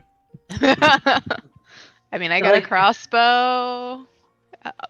Could we set it? Well, we could set it on. We could try to set it on fire, but that might be. There's a fire right in this room. Motions to where the soup is. Belroth, there's 2 barrels. One of the barrels is open. Inside is a green liquid, and very much the consistency and color of radiated fluid. Okay. They said they want to destroy it. And Okay. you can feel all of your magical powers kind of drained from you when you enter this place. Being draconic, you kind of have a sensitivity to that. Look at Yeah, you this all stuff with is all of your gross. powers. So fancy. Right. Sounds like I got a crossbow. So where do you want it? Where are we getting rid of this? Don't touch it. You don't know what effect it'll have on you if you get too close or if you touch I'm not it. gonna take a bath in it, Namalia. Where do you want it? We Like, could what are we dump it doing out. with this? Do we dump it out in the yard? There's a door over here, right? Who knows I what kind feel of like- effect it could have I'm on gonna the go I feel walk like over. dumping ecosystem. that out into the water system I is don't- gonna kill something. They Water Or something. put it down the drain. I don't know. What's so yeah, obviously there really isn't a sound way that you can actively destroy it that you can think of, especially since Sen did talk about setting everything on fire. I did. that's a possibility. I will Okay, so I will say something for Lul's sakes. Sen, you do have a crossbow with no ammunition if you're within proximity of the barrel. Because Oh no! your crossbow is created by Aveline and it shoots fake crossbow bolts. It doesn't shoot real crossbow bolts. Oh So god! you'd basically be like, it ain't working. Gotta go see your doctor. Yeah, who can't shoot their things now? everybody over here shooting flames. You're making fun of me? See, my wife was right. It's a common problem. That's actually why my third wife left me. Oh my goodness. Oh my god. Alright, well, Very Ah. clean. we love it. We Well, love look, maybe we should just keep sweeping through the building. We've got to find right, Montele. Let's go upstairs. Maybe if we can Okay. find some oil and some fire from the hearth, maybe that'll work. That's Wait, not wasn't there magic. one more? There was one more room we didn't check out here in the hall. There's another room in this. Yeah, there's one. This one right here. This last one. it. Okay, you move over to it. The door is locked. Oops. Not for long. Yeah, if you want to try and Can I unlock it. Can I? Let me guidance. Okay. And Thieves' tools with dexterity. Thieves' If you're just tools. going straight for it. Yeah. 25. Oh, nice. Pop it open. Inside, you would yeah. see what appears to be a common room. It looks like there are 4 Oh. beds, 4 kind of side tables, and kind of chests or just chests set at the foot of those. Kind of small little like table. It looks like there's a set of bone dice on it. And Namalia, being a bit more perceptive, also notices that there appears to be a very strange kind of series of mechanisms that are very hard to detect, but very easy for you to kind of see from your kind of perspective and also your crazy amount of sight. Above each of the beds, there appears to be very, very simple kind of different colored holes in the wood. Like there's dozens of them, all directly above, like to you it looks like polka dots. To everyone else it looks like it's normal. Like someone took the time to try and color match, but it wasn't perfect, which is why you're detecting it. But there's probably about 12 holes over each bed. Namalia will share that with the group. Belroth will climb on top of this bed Okay. and poke at the holes with his sword. All right. One of them pops open, and immediately once it pops open, I need you to make a dexterity saving throw. Yeah. Why am I like this? Oh no. All right. You'll take 17 points of damage, and you are restrained. You all watch as the first one kind of drops. It kind of brings down 12 total spikes, which all slam down into the bed, and basically Belroth kind of dodges just to the side, but is kind of locked to the bed now by like the, let's say, shoulder, by one of the pins. Oh, it's a murder room. They do a really good job at cleaning these beds. Namalia was kind of like about to sit down on this bed, and she like kind of jumps away from it. Belroth just said, "What is this place?" God! Terry is going to use a mage hand to like push down on this bed, but like he's standing like Nothing a good happens. few feet away. Yeah, pushing down on the bed, nothing happens. Belroth got up onto the bed and was up there for a bit, and then started messing with the hole, and then the shenanigans happened. He brought this upon himself, essentially. I mean, that's Aveline, true. you would very quickly identify the mechanism. Apparently, there's a tamper, fault for the trap, but presumably this trap is engaged elsewhere in this house. So they're waiting for people to lay down, and then Hit the they switch. fling it. Yep. Would freedom of movement help Balroth get free? I guess. Yeah, but you would also like be a able to... strength check or something. Belroth, if you want to make a strength check, you can actually just pull the spike out of you and like get out from under it. Yeah, you manage. As you're thinking about freeing Belroth with the spell, he kind of just slams back down. It doesn't. The thing you notice too, Aveline, is the perfection in placement. The spikes don't go into the bed; they literally just touch the bed covering. So if someone were laying in this bed, they would be shish kebab. But the bed itself is not damaged. Thorough.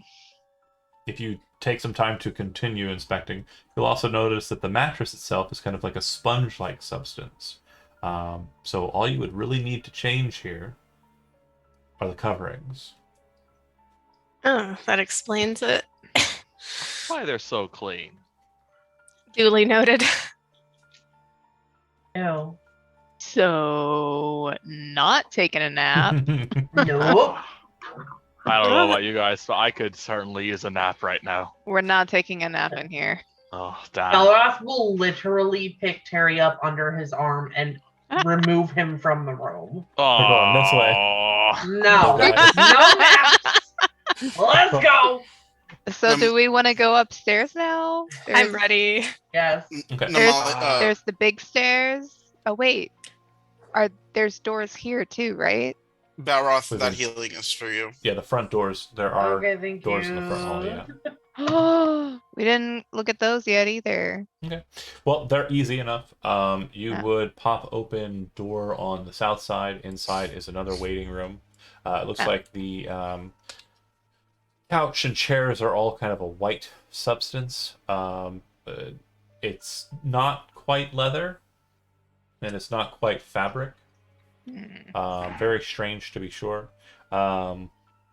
Actually, It's not human skin, is it? Namalia, you would recognize that it appears to be ray skin. Ah, okay. Yeah, very ornately Oh. designed kind of chairs here. But yeah, it looks like they probably used quite a few rays to make it. Passing by that and moving up to the one on the top, you would see that it is nothing more than a closet. There are a number of different Wow. coats with inside and cloaks, but Ooh. nothing special or magical, you'd think. And Okay. up above, you can see about 15 feet above you is the floor start. It looks like there is kind of a loft about 15 feet up, and then Mm. that loft kind of goes up to, 10 feet up. There's like a little bit of a loft, and then that goes all the way up to the 15-foot height. I will show you by moving you to it if you're going up the stairs. Yeah.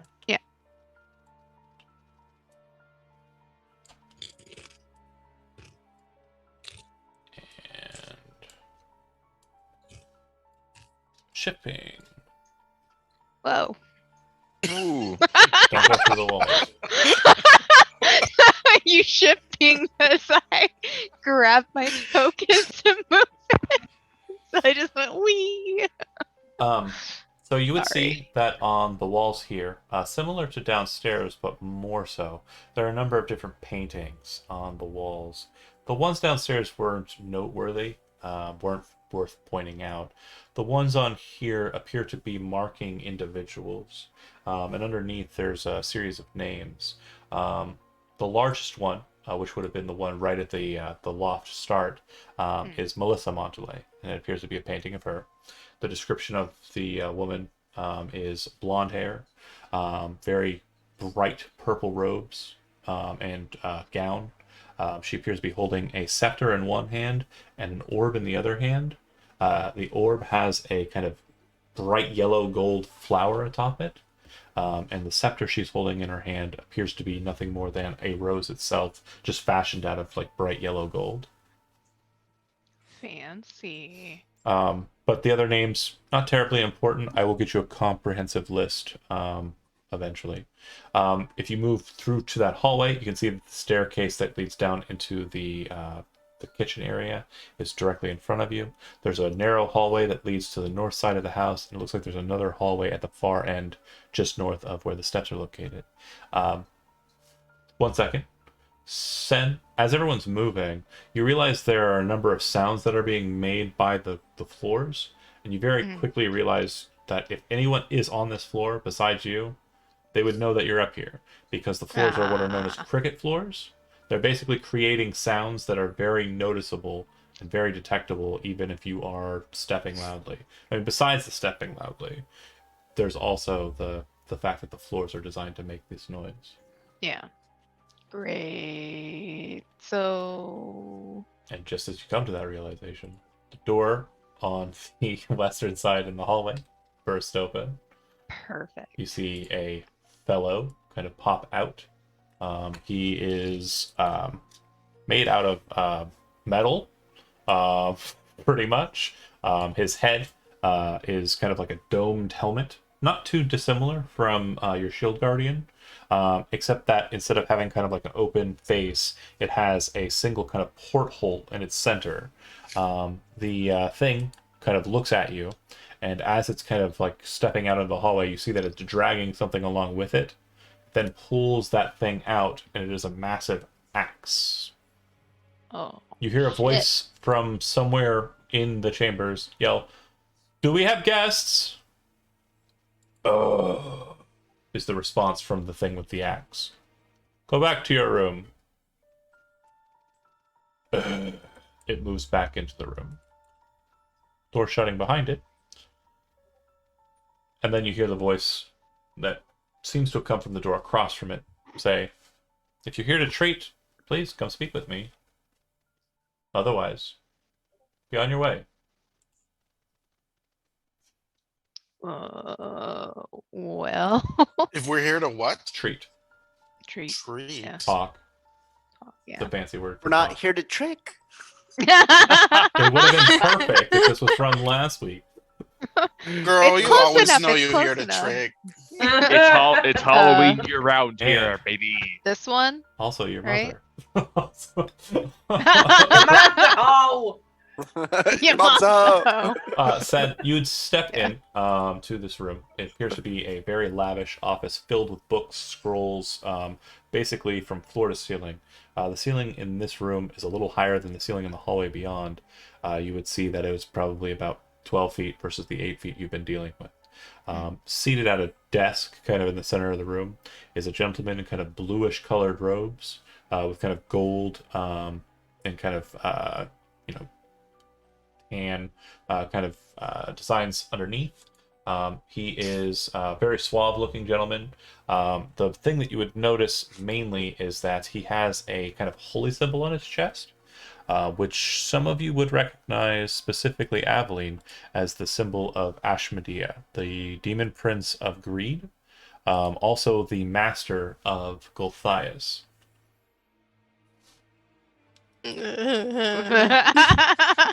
Is this your friend? No. He says, "What brings you to Chateau de Montele?" Well, I heard the lady was in and wanted to thank her for the rations. Believe she's busy upstairs with her hobbies. Unfortunately, I can't really say that I can allow you to go and meet with her. But I'm not going to try and stop you. Just if you do encounter her, tell her that I did put forward an effort to stop you. Me and my servant. Will you? Of course. I'm not terribly fond Wouldn't of... want to get. Go ahead. Sorry. Oh. Wouldn't want to get you in trouble or anything. Of course. I'm not really worried about her reprisal on the matter. I'm just about to leave. I came for some information and also to collect something that she owed me. But beyond that, I really don't have much concern for what your business with her may happen to be. Best of luck, I suppose, to you. I do have some more things I want to research here, but I suppose if you have any questions for me, I'm here to answer them for the time being. Oh, great. What's she owe What? ya? Tickets. And he pulls out a pair of tickets. You can see that they're very much of a Nokian kind of make for some kind of hoity-toity affair at some fancy schmancy kind of place. Cool. Weird. Weird. Shows are fun. Indeed. I don't believe many get a chance to see such great shows. There is word that perhaps some of the very greats will be making their way to perform on this evening. That's why the tickets were so pricey and so scarce. Oh, what's the show about? Well, it's an opera. I believe that they will be engaging in the Sisters 3, a very prominent opera of old. I believe it's Parnin or Ikashadi tradition. I've never seen it myself, but rumor has it that there are a number of very prominent performers who will be present. Isu Aldupur will be there. I believe that she will be headlining. I think the main sister was known as... Again, I've read a little bit about the story of the opera. I have not personally seen it, but I believe the Sisters 3, the leader, or the main cast member was named Fi or Fi? Oh shit. Oh. Easter egg.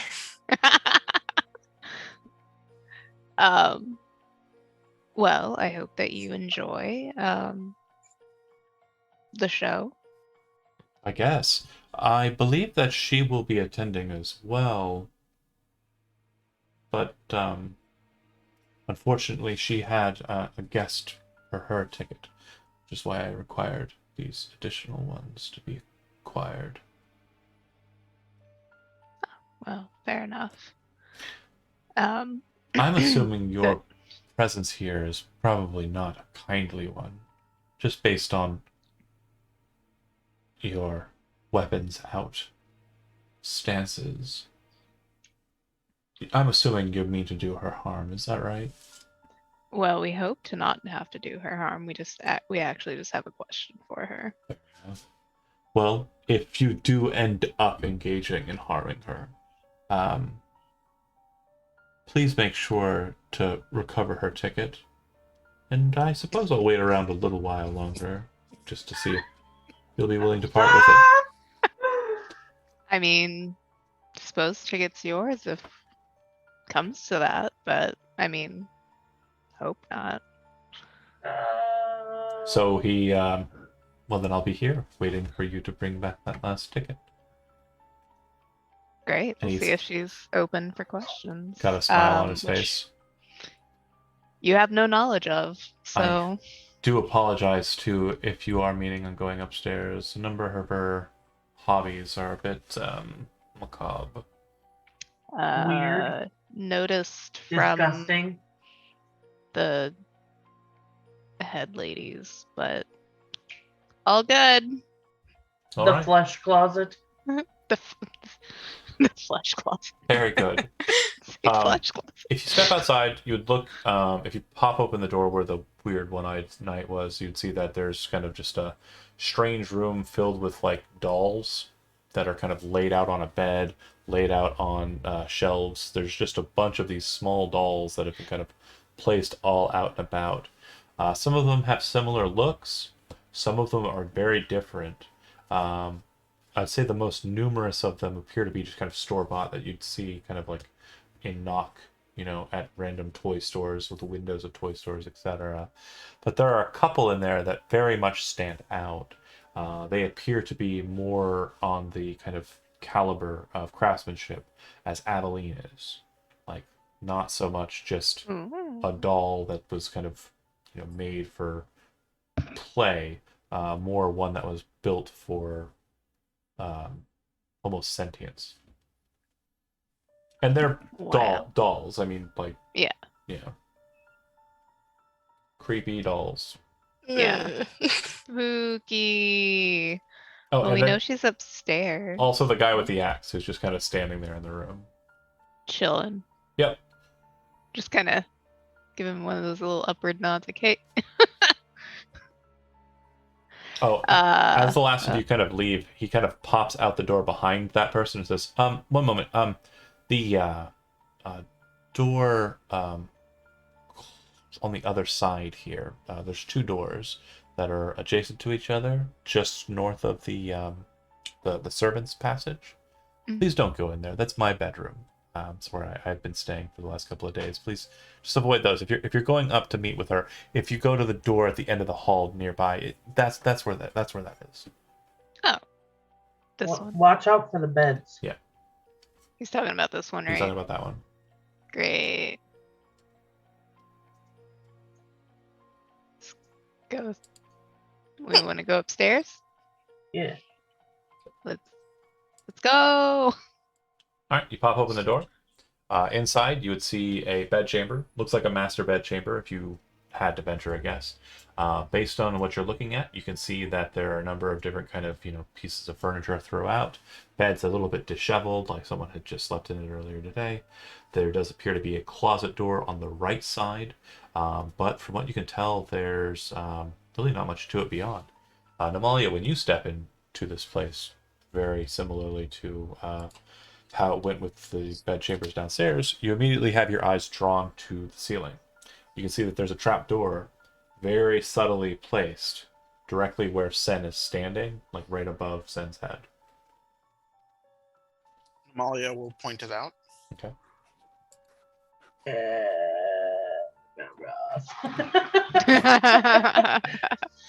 Belroth pokes it All with right. his sword. It does come down very suddenly. You kind of react as if spikes are going to impale you, but instead it just kind of pops down and a ladder descends. Oh. The ladder appears to have been Nice. connected to the trapdoor, and kind of has like a tilt to it, so it's very easy to climb. Mm. And then you All right, he'll ascend. go up. All right. As you're making your way up, you hear kind of a low kind of sound coming from more than one individual. As your head peeks up, you see a number of townsfolk shackled to the walls with strange apparatuses that have been impaled into their bodies. It looks like they're just underneath the rib cage, these needle-like hoses, and all of them are connected to a device in the center of the room, almost like a hookah, like hoses that extend out from it and are slammed into it. Inside of the hookah device is a kind of reddish colored liquid. Belroth, this is a strange sight to be sure. Sorry, the trapdoor's here. And so you're kind of looking at the room in that way. And everyone else is looking at the back of Belroth, as Belroth has kind of not gone all the way up yet. I'm assuming. Right? You haven't jumped? Yeah, no, Okay. he's just kind of like a meerkat through the top, just like. Yeah. 100%. That makes sense. But the liquid inside, kind of a vibranty kind of red, I believe. Let me double check the handout here. It is that. Yep, bright red.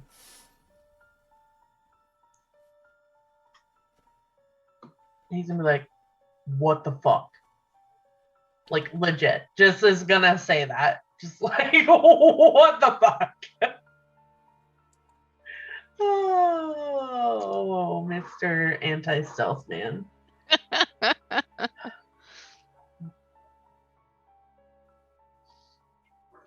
Do you want to continue up into Yeah. the room? Okay. He's coming up. Yeah, there's definitely a noticeable creak. As Sen has mentioned it, there were cricket floors. It appears that that's the case here.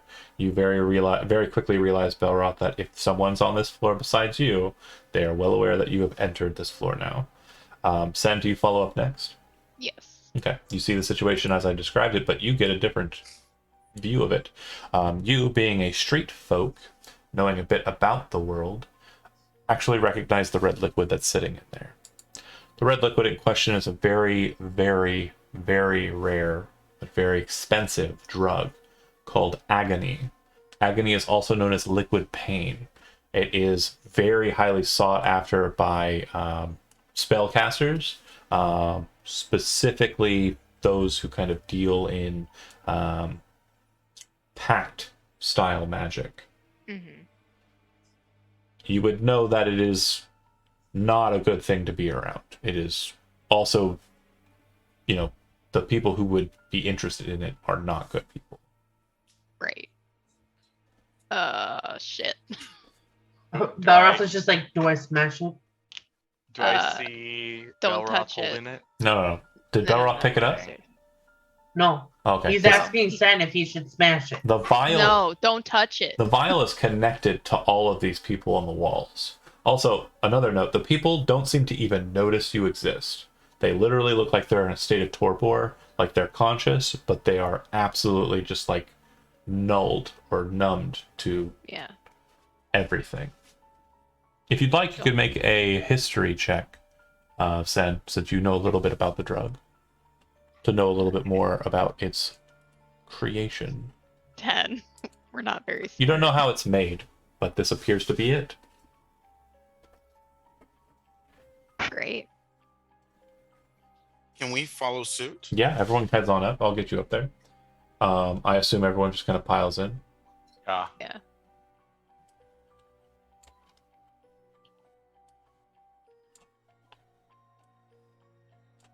There is a door. Yeah.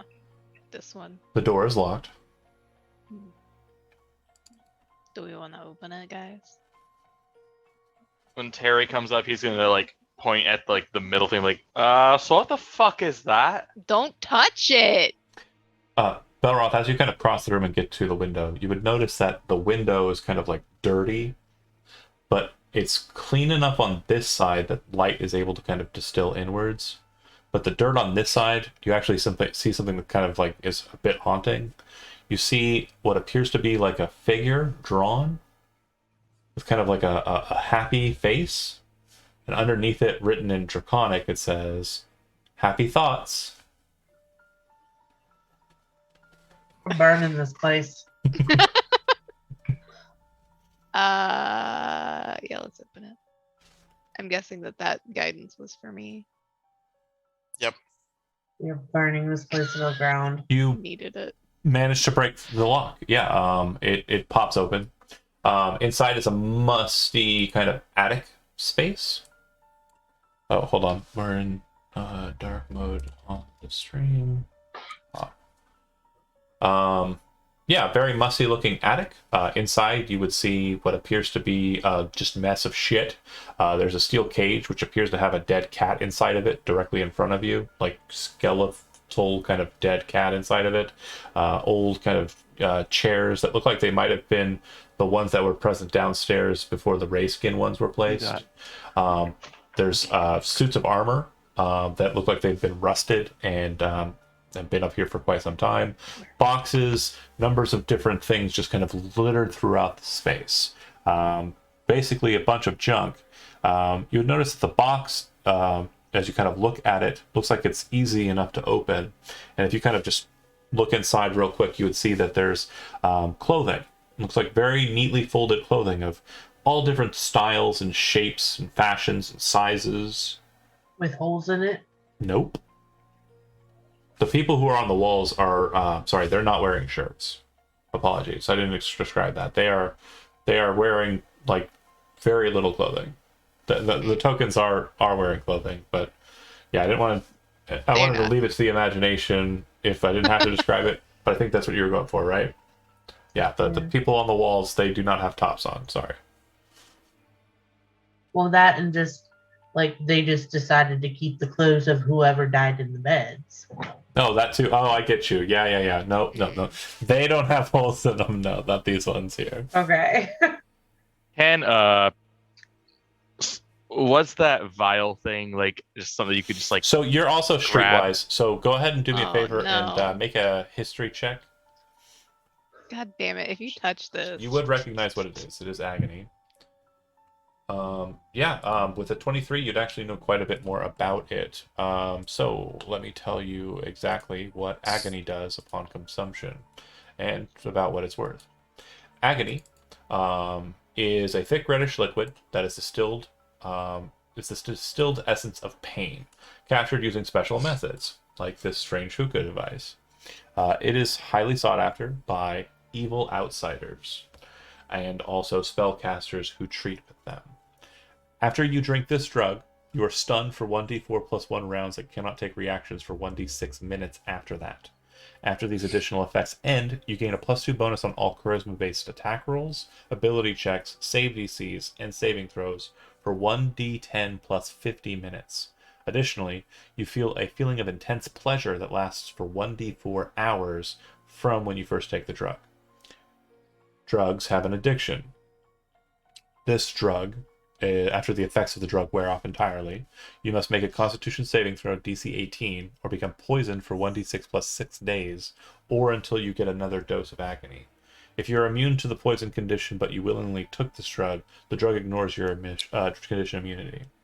Overdose. If you take more than one dose in a 24-hour period, you immediately make a DC 18 Constitution saving throw or fall unconscious for 1d4 hours. The recipe cannot be made normally. Instead, you need a pain extractor and one living humanoid creature to create one dose. Based on what you're looking at here, there's not a full dose in there yet. It looks like they're making 5 doses at once. But there's not a full dose, a single dose in there yet. Looks like these people are fresh to the hoses. ain't it? Can you Don't tell sign about up how for a long? job, they said. About how long would be before the before it would be You finished? assume it'll probably take the better part of 3 days based on this rate. per person to apply a dose to the liquid. Don't Would touch the it. would the amount that is in the bottle like do anything? Like would it have half an effect or something? Well, you'd have to break the liquid extractor, the essence extractor, to consume it. Do you want to do that? Can Don't. can I? So like I'm like sort of lingering Can in I the room. speed it up by torturing these people? No, I'm just... No. So I'm we all going walk to- through, come back. Oh. Terry's just like What I'm gonna pulling do toenails. is I'm gonna pop up. God. I'm going to take one of the bottles that I just had. One of the bottles just like red liquid that it just does nothing. Yeah. I'm gonna quickly uncork it, dump it out, hold it, and then use a mage hand to like pull the thing off and pour it into my The bottle. second the bottle disconnects from the extractor, all 5 of them start wailing in agony. So everyone's attention turns back What to are that. you doing? Well, I'm Oh gonna my cork God. the thing and toss it into my bag of holding. The agony wailing kind of like very quickly becomes like more rapacious, and then you notice they all kind of just go silent at about the same time as they all fall unconscious. Way to go, Terry. Oh, then I'm going to take the. Oh man, I'm gonna take like the whole thing, like the bottle that I have, and like sort of smash it into the red liquid I dumped out on the floor. Mm-hmm. Okay, make a deception roll. I would assume that they were far enough ahead that you could probably pull it off, but yeah, make a deception roll. Namalia runs back to look No! because she's been trying to have her eye on Terry. Namalia, what you see as you come around the way is you don't see him put the thing in his bag. Okay, he gets away with that, but you see him Right. holding an empty bottle, looking at this red liquid on the ground, and then he takes the bottle and he throws it into the thing, and then as he kind of looks up at you, he sees that he's been kind of like made, and you immediately see him kind of grab his bag and kind of look at you, like, and then start spitting his lie. It's very clearly a lie to you. Like, you can tell, like, I mean, Chris, if you can I- want to go ahead and roleplay you lying poorly, feel free. I was just looking at it and it just like fell onto the ground and shattered Could we do right this? there. Could he roll? Could he roll deception and I He can roll did. insight? You can roll insight. Oh, he did. Okay. Oh, I didn't see the roll. Your passive I got a insight would have natural been one. sufficient, but you can roll Yeah. if you want to make it fair. Yeah, I didn't think you were going to fail.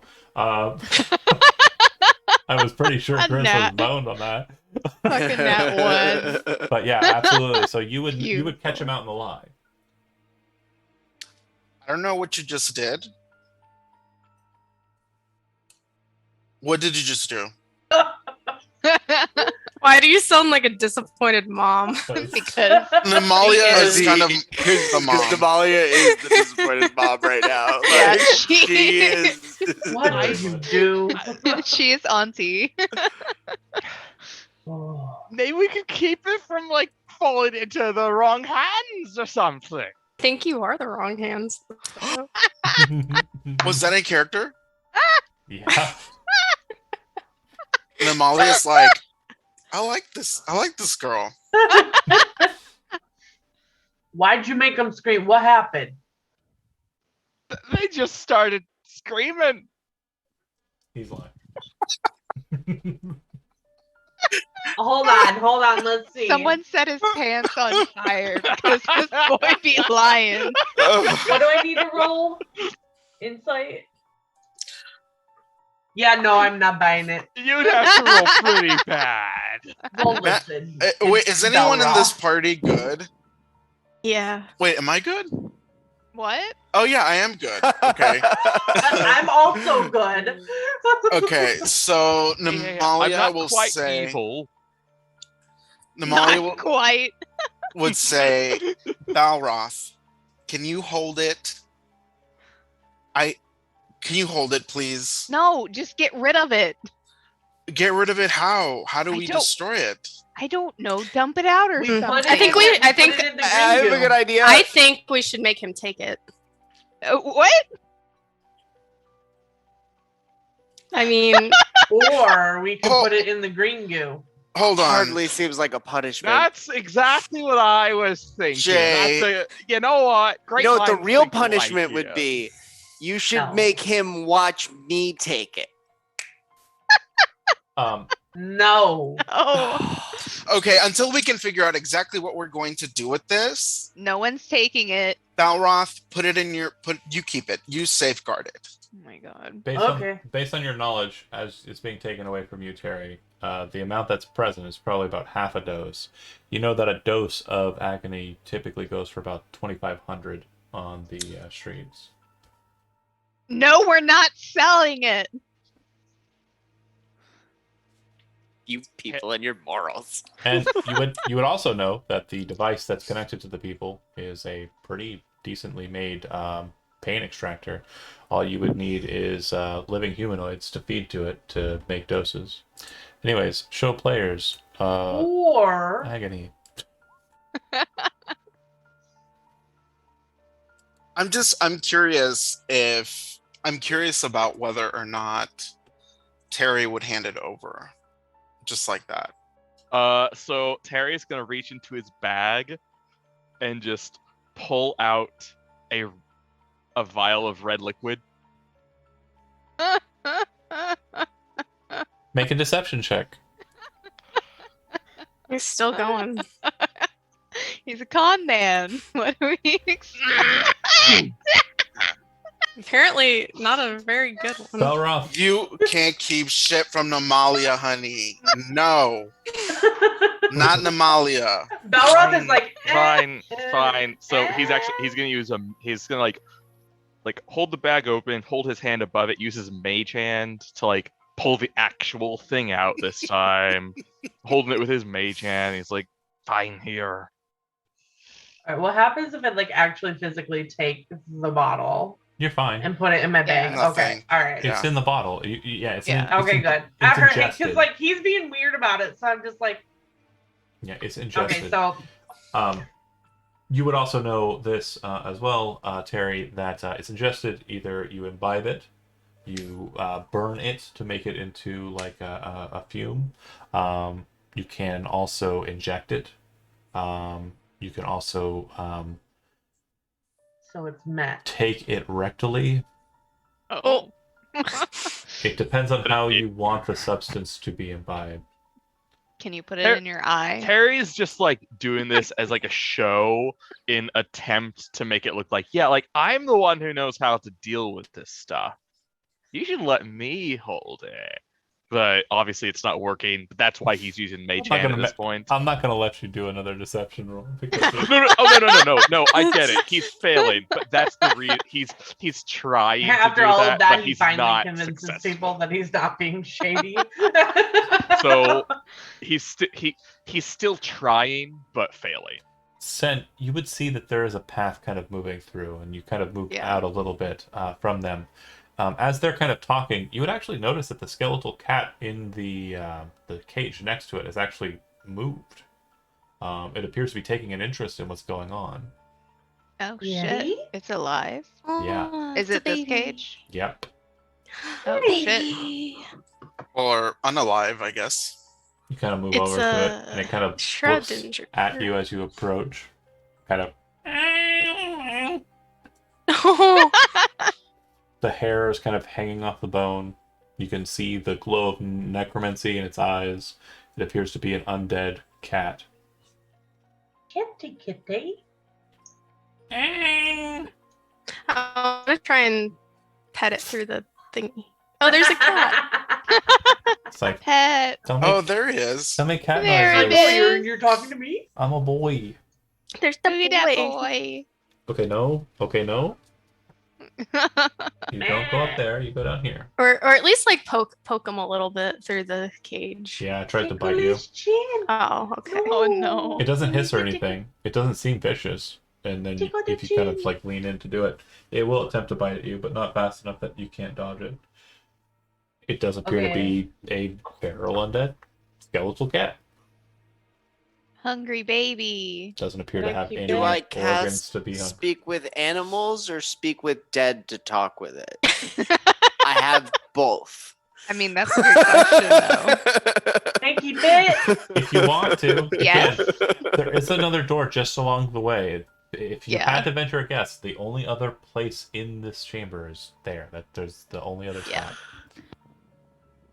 Okay, but seriously, can I keep it? You can, We'll yeah, talk about it uh, after. If you wanted to continually maul you, yeah, absolutely. It doesn't seem like it's going to be a friendly situation. It's I feel fine. like Balroth would be okay with that. Doesn't look like it's going to be a friendly situation. He's a Then- feral cat. You move to He'll the keep door trying. and open it. It's not locked. When you do, inside you see several of these undead cats kind of moving about. It smells of cat in here, like crazy cat ladies. Place. I know exactly what that smells like. Come around the way and look inside. You'd see a desk, number of papers, and sitting at the desk is a woman, blonde hair, very beautiful looking, evening gown, and she kind of looks over at you. Have you had fun exploring? She says to you. Your murder house? Yeah. Yeah, your cat's cute. These Thanks. cats are cute. Well, thank you. I assume that you were sent by House Mardigan. Oop. No. Oh, really? Interesting. So what brings you to me? Well, we just have a question to ask, and hopefully we don't have to get into any fisticuffs. Oh, well, that would be preferred, she says, almost sarcastically. Yeah, right. Well, I do know that you have a little hobby, but we're looking for if you happen to know where your friend Ekstrom is. Well, Just I out with it. happen to be meeting with Ekstrom in Knock in a few days. We will be Oh. going and seeing the three sisters together. Are you familiar with the opera? Well, I haven't been myself, but I Of course you haven't. thought about going, but not really Rude. my. Rude. Yeah. Rude. My dad might like to go. I also have not been. I believe the only places that it's played are mostly in Liberus, to the south. She, you see her kind of pull something from below the desk and set it out. It appears to be a dagger. Two crisp blades kind of set against each other, kind of wavy blades, if you're not familiar with the term crisp. And a very kind of ornate gold handle with an iris kind of set in the crossguard. The crossguard itself actually looks like a patterning of serpents, two of them kind of linked together. And basically, this picture should suffice in showing you all of the things I just tried to describe. Ooh, fancy. Ooh, She pretty. that's a cool knife. I like that knife. So, now that you know Ekstrom is the city of Nock, are you wanting to be afforded an audience with him or something? Hold on, out of character, was there anything else we needed to get from her? Ekstrom's location. Yeah, that was That's it? literally it. So technically, Did we have a message to deliver? No. Deliver a message to Ekstrom, yeah. Oh, deliver the message to Ekstrom. Mhm. Can I have the cat? I'd rather you not. But you just have him in a cage. Oh, that one. No. Sorry, that one's very ill. Yeah, it's dead. Well, even things that don't possess life still can have ailments. That one unfortunately got into the larder, well, the workshop they're in, and drank something it shouldn't have. It's not long for this world. Trying to let it go out in peace. In a And- cage? Yes. It's being a bit more vicious than my... She gestures towards the other cats in the room. My family. Can Namalia make some kind of check to gauge the power of this, of Lady Montele? Yeah. I would say insight.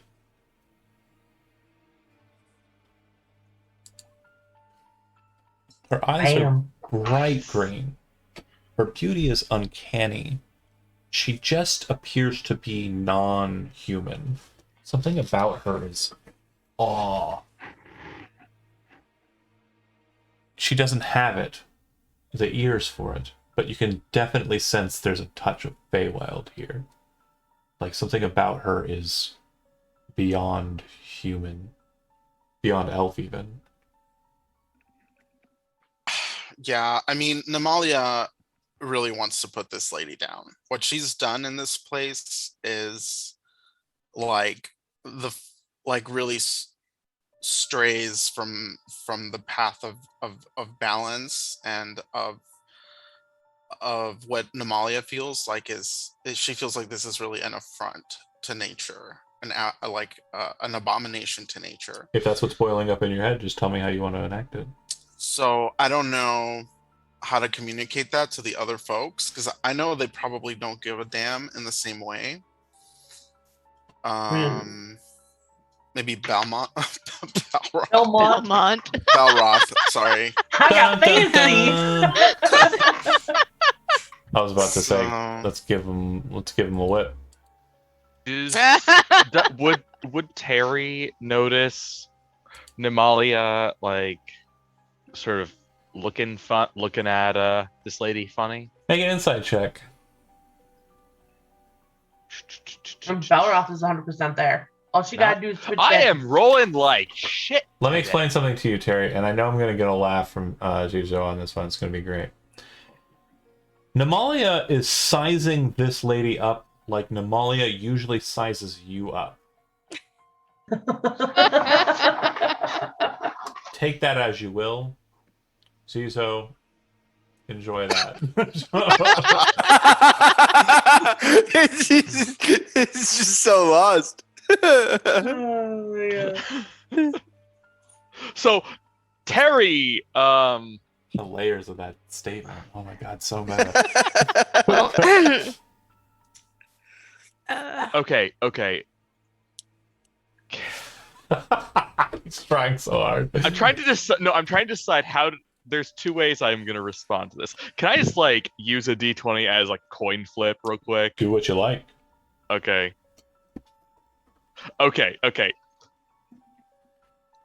So Terry Could just have used assumed. one of your B ones. Ah, damn it. It also got a 5. Whoa. Actually. So okay. Terry just assumes that this is how Namalia looks at everyone. Oh, like, God. That's this how is she just probably like- looks at most people. Like how Namalia looks at people, I guess. So like he's just like, nothing really out of the ordinary here. Okay. Well. Aveline personally thinks this entire place is disgusting. So Right? That attic is filthy. it is disgustingly filthy. So she's unforgivable in my opinion. Oh.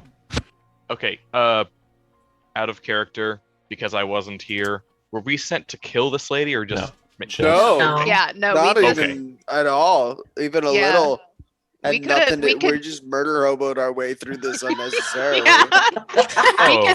we To could be literally fair- try Could to have just leave knocked right on the now. front door Her and been like, creepy "Hey." flesh dolls tried to kill us first. Try to kill I mean, Nodder. yeah, that is Yeah. yeah. They tried to kill Nodder. That's the only reason they had to die. Okay, That's even so worse. Terry is going to like seeing her cool knife and having been through her cool house. Terry is gonna telepathically talk to her. And it's like, so what are you doing this weekend? Since when did you become the bard?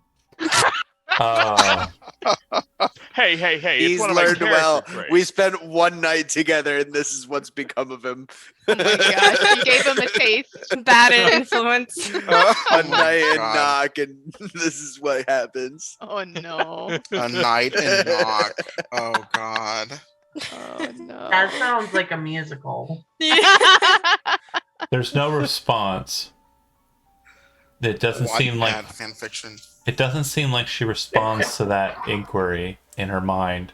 It doesn't even seem to like change her attitude. She just seems to still just be kind of focused on the group at the door. That's a pretty cool knife. Telepathically. So My God. she says out loud, using her mouth, if there's nothing else. God, it's like the guy who keeps sending unsolicited DMs. Like, I'm waiting for him to start flashing mental images of his own penis. Just like, pay attention to me. Oh, no. Getting angry. Leave him on red. Like, It's been 2 minutes. Why haven't you answered me? Listen, Terry knows when he's been rejected. Okay. Does he? Aw. All the Does he time. know? Does he? Okay. So I think so here's what Namalia will do. Namalia will say she'll say directly to her. What you're doing in this place is an affront to nature, an abomination against the laws of I got that smell from you. I thought so. She smiles. She smiles. So, you should understand a bit more about what I am, she says as she stands up.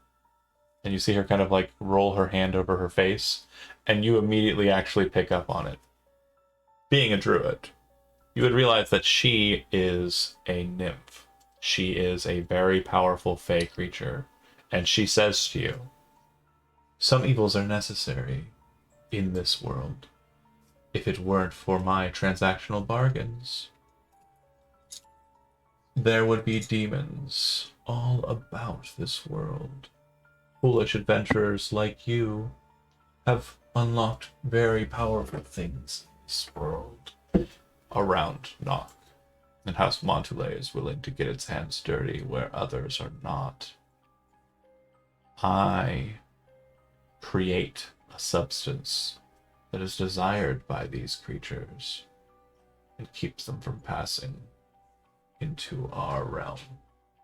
So, if you would like to, she picks up her dagger very gracefully, kind of raises it up, engage in justice-seeking fights. We can play that game. I guarantee you at least one of you will not leave this place alive. At least one. I will very much focus my wrath on one of you until you no longer draw breath. And then I will do so again until you stop me from breathing.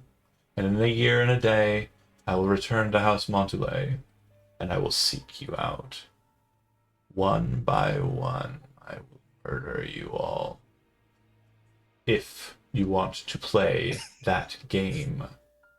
If not, she says as she drops the dagger like a mic drop onto the table, we can transactionally agree upon certain things. Mainly, I have a house guest I'm very annoyed with right now, and I'd like for you to kill him. Bring his tickets back to me. I think I was tricked by certain magics by that damn worm priest. If you do this for me, then I will, I don't know, maybe allow for you to meet with Ekstrom personally. You can go in my stead to the opera, meet with him, discuss the matters with him that you wish to discuss. I'm assuming there's much to be discussed between you and him. You looks to Sen. Are you sure you're not with the Mardigan family? You came here of your own volition. Interesting politics I'm not aware of. Or just very foolhardy individuals. Yes. She kind of like looks to you all, and then kind of looks to Aveline. Very foolhardy, but very familiar. You kind of feel a rush, and she seems to just not be standing where she was, and is instead standing next to Aveline. Your old magic. Very ancient indeed. And then, like a jaunt away, she's gone in a flash again, back to where she was standing originally. I would say the more perceptive of you actually see kind of like a movement from her that's very much like those really just overdone like witch movies where they're like moving like all weird. She does that. And she says, "If you kill my house guest for me, I will give you my ticket. And that should afford for all of you to go to the opera instead of me. Then you can meet with Ekstrom. Do with him as you please. My transactions with him were more for convenience than anything else, but if he's drawn your ire, you might be more fortunate fighting him than fighting me. Or Well, you can try your seem luck. very capable. Or you can try your luck. Everybody can make an insight check if you want.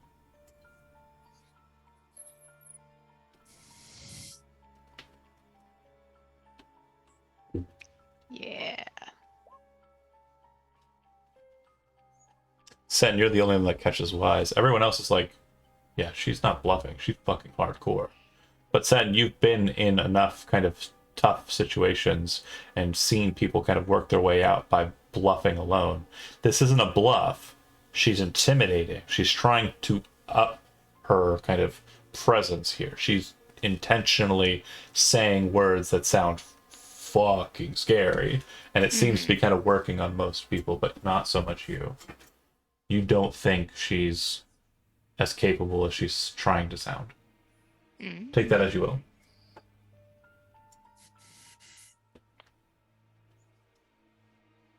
Not so much a bluff, but a puff, kind of like I'm trying to Yeah. be more badass than I am. Although Kinda the year like- and the day thing might be true. Right. Kind of like an animal that like puffs up their like Chest, feathers yeah. or whatever. Very much the fur. case. Like they could probably beat the shit out of you, but Yep. probably like not as well as they want you to think. Yeah, she definitely was probably telling the truth in her assessment that she's going to try and kill one of you, but she may not succeed. You know, you don't know. Right. You're not sure. I mean, those odds aren't that great, but 1 versus 6, yeah. well, she also has her 5 cats. We don't know. 6. 6. Oh yeah, the one in the cage. Have you ever No, tried there's to another fight one Oh on wait, the no, north there's side. one in the corner. What have you done? Oh no. We could go with the tried and true method of firing off a hatred spell and closing the door for a minute. I could tear you. Throw one That of them. becomes our new. There we go. Just like this John spawn- sets up boss encounter, forgets to put it in open field. spawn tentacles in there. Have them do their thing.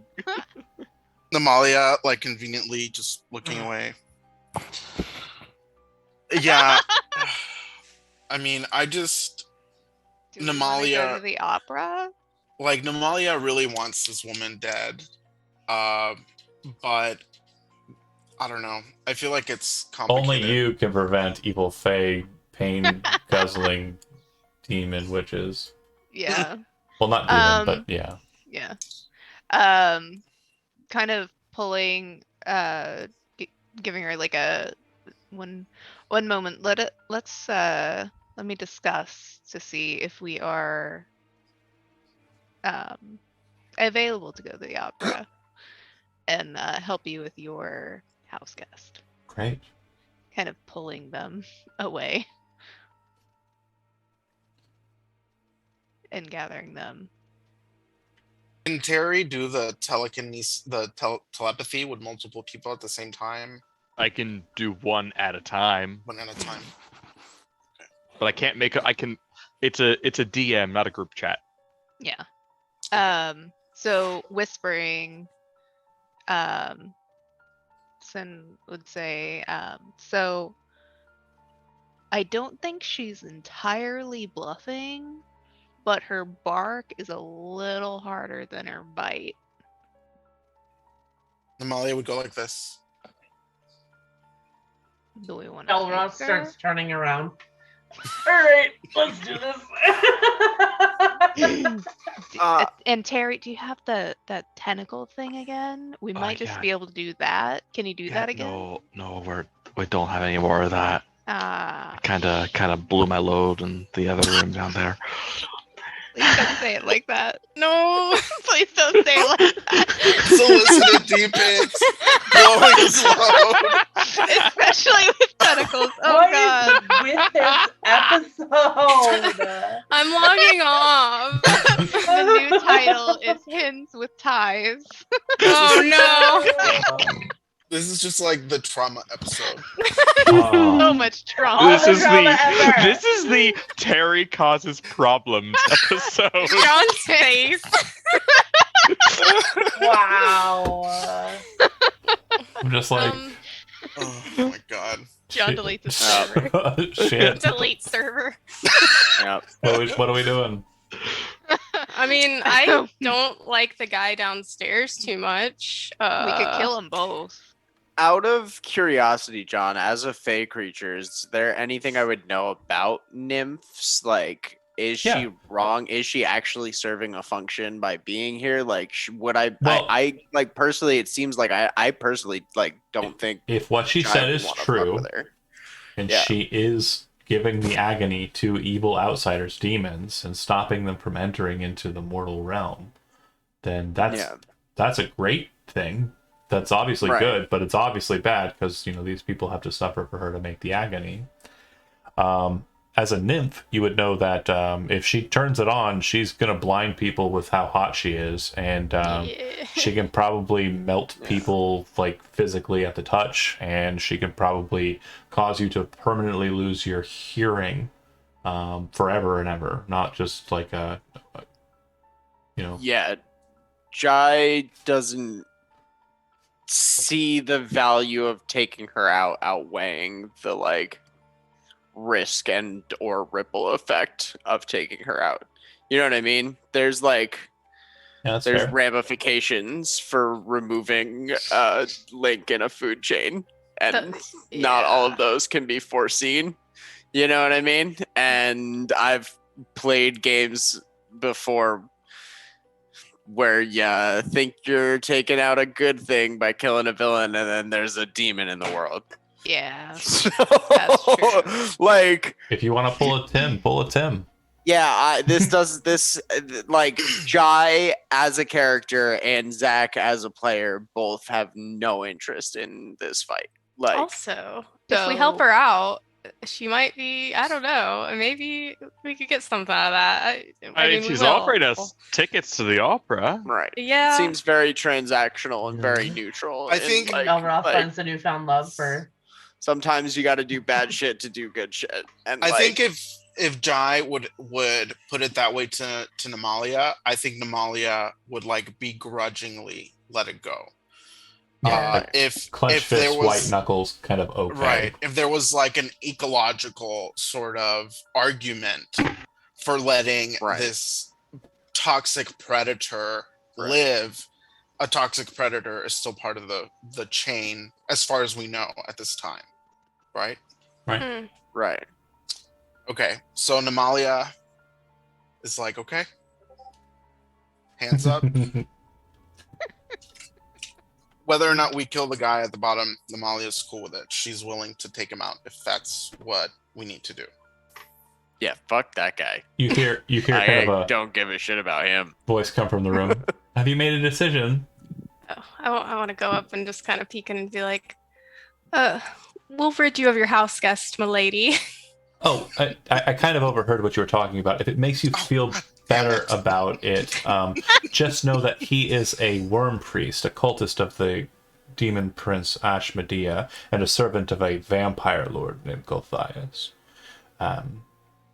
Hey, I have we know that personal guy. reasons I won't know this guy. So if you do want to go ahead and deal with that, he's not terribly intellectual. Did you promise him anything? Oh, No, not really. You I weren't told going him to. we wouldn't go in his room. Yeah, we didn't. Yeah, we did tell oh, him let's that. go in his room. Oh, okay, he didn't want anything from you. I mean, Well, he wanted your ticket, but we didn't Oh. promise him that. Well, since I'm giving it to you as a transactional portion of this agreement, here, take it. Use it as a foil to catch him off guard if you want. Hey, smart lady. yeah. Enjoy. And So what's with the dudes who were slitting their wrists in your dining room? oh, yes, the heirs. So the local powers, unfortunately, are very much in line with demons.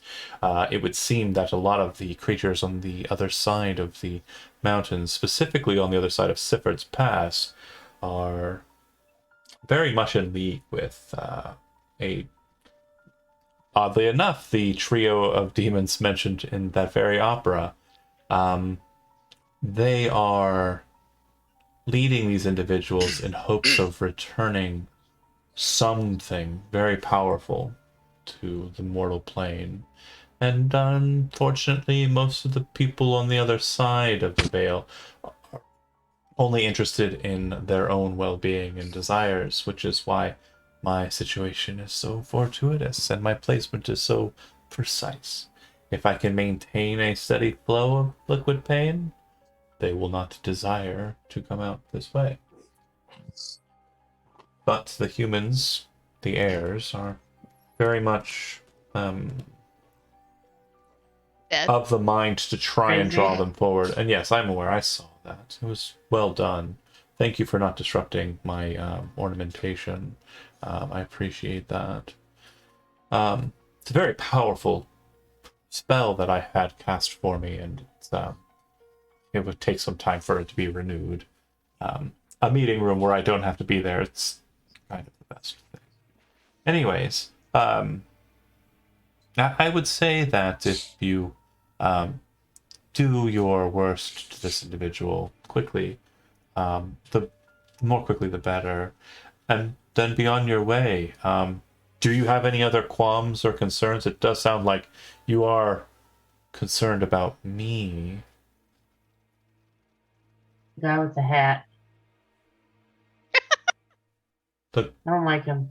the guy with the hat? The big hat. The priest. Oh, his servant. Okay. That. Yeah. Well, deal with them both. No, Belroth meant the guy with the hat, the blue guy, that you stole the hat from. Hmm? Yeah. He was the guy who priest at tried. the top froze me Yeah, that tried kicking us out because we set up the bubble. because we were ugly. Right. Yeah, our And bubble poor. was Oh, ugly and poor. Priest. Yeah. Priest Knockin. Yes. I think that was his name. I'll double check my notes. But I know who you're talking about now. What of him? I don't like him. Neither do I. Okay. Do you want me to have him relieved of his duties here? Get him a smaller hat. I can get him no hat. Yes. I'll see that I like it's that. I'll see that it's done.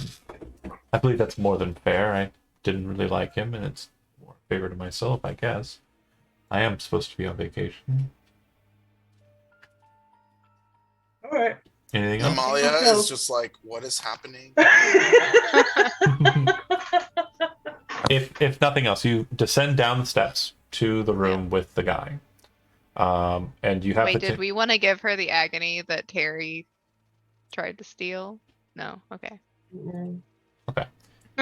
if you all I descend, mean, she probably knows anyways. She knows about everything else. It's an I'm annoyance. pretty sure Belroth has already forgotten that he has it.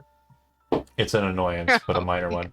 But you would all descend down to the room with the dragon priest, and I'm assuming that there's going to be an attempt at a very quick kind of end to him. Like you want to end him quickly.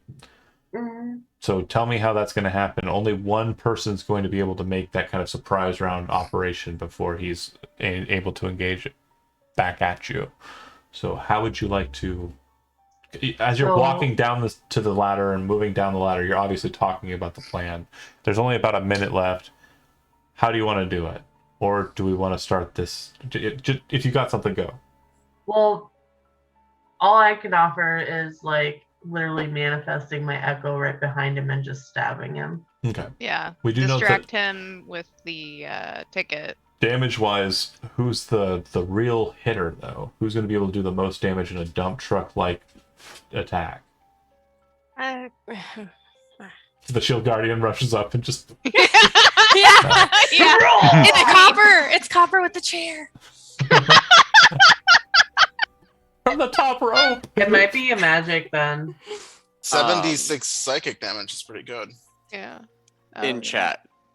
I believe that Sen's sneak attack is way higher. It could be. Oh. I have gravity. Sen's sneak Yeah, attack is my- 5d6 plus 5d6. 1d8 Oh, plus hi. 4 plus 1. Yeah. 7... Yeah, all I can do is 3 attacks. Yeah, 3 attacks at, d8 damage, right? Mm-hmm. Yeah, all I've got is But my basically, bang bang. someone hands him Psychic the Lance is ticket. not a bad choice. Yeah. And then It's just that someone else. Whether or not it passes the save or not. Right. A sneak attack would have advantage on the attack roll. He didn't look heavily armed. He wouldn't be able to That's react to true. it because he'd be unaware. Intelligence or Constitution saving throw, I see now. Right. So. He may or may not be able to pass it. Oh, that's Spore Blight. This is a separate spell. No, it's intelligence for Psychic Lance. Psychic Yeah. Lance. He might be able to block it. He might not. mm, Spore Blight, also. Not sure. Stop it, you bad boy. Okay. So If- rapier or dagger. If you aren't settled on a So- choice and you want to just wait until next week to engage, we can. We can do that. That's simple. Okay, so planned murder for the start of next session. If you want to discuss the murder planning, I'll go ahead and just leave the map as it stands and discuss your murder plans for next session so we can resolve it quickly and move on to the next beat. Thanks for watching Okay. those that did, and we'll pick up next Tuesday, same time. Okay. Bye. Bye.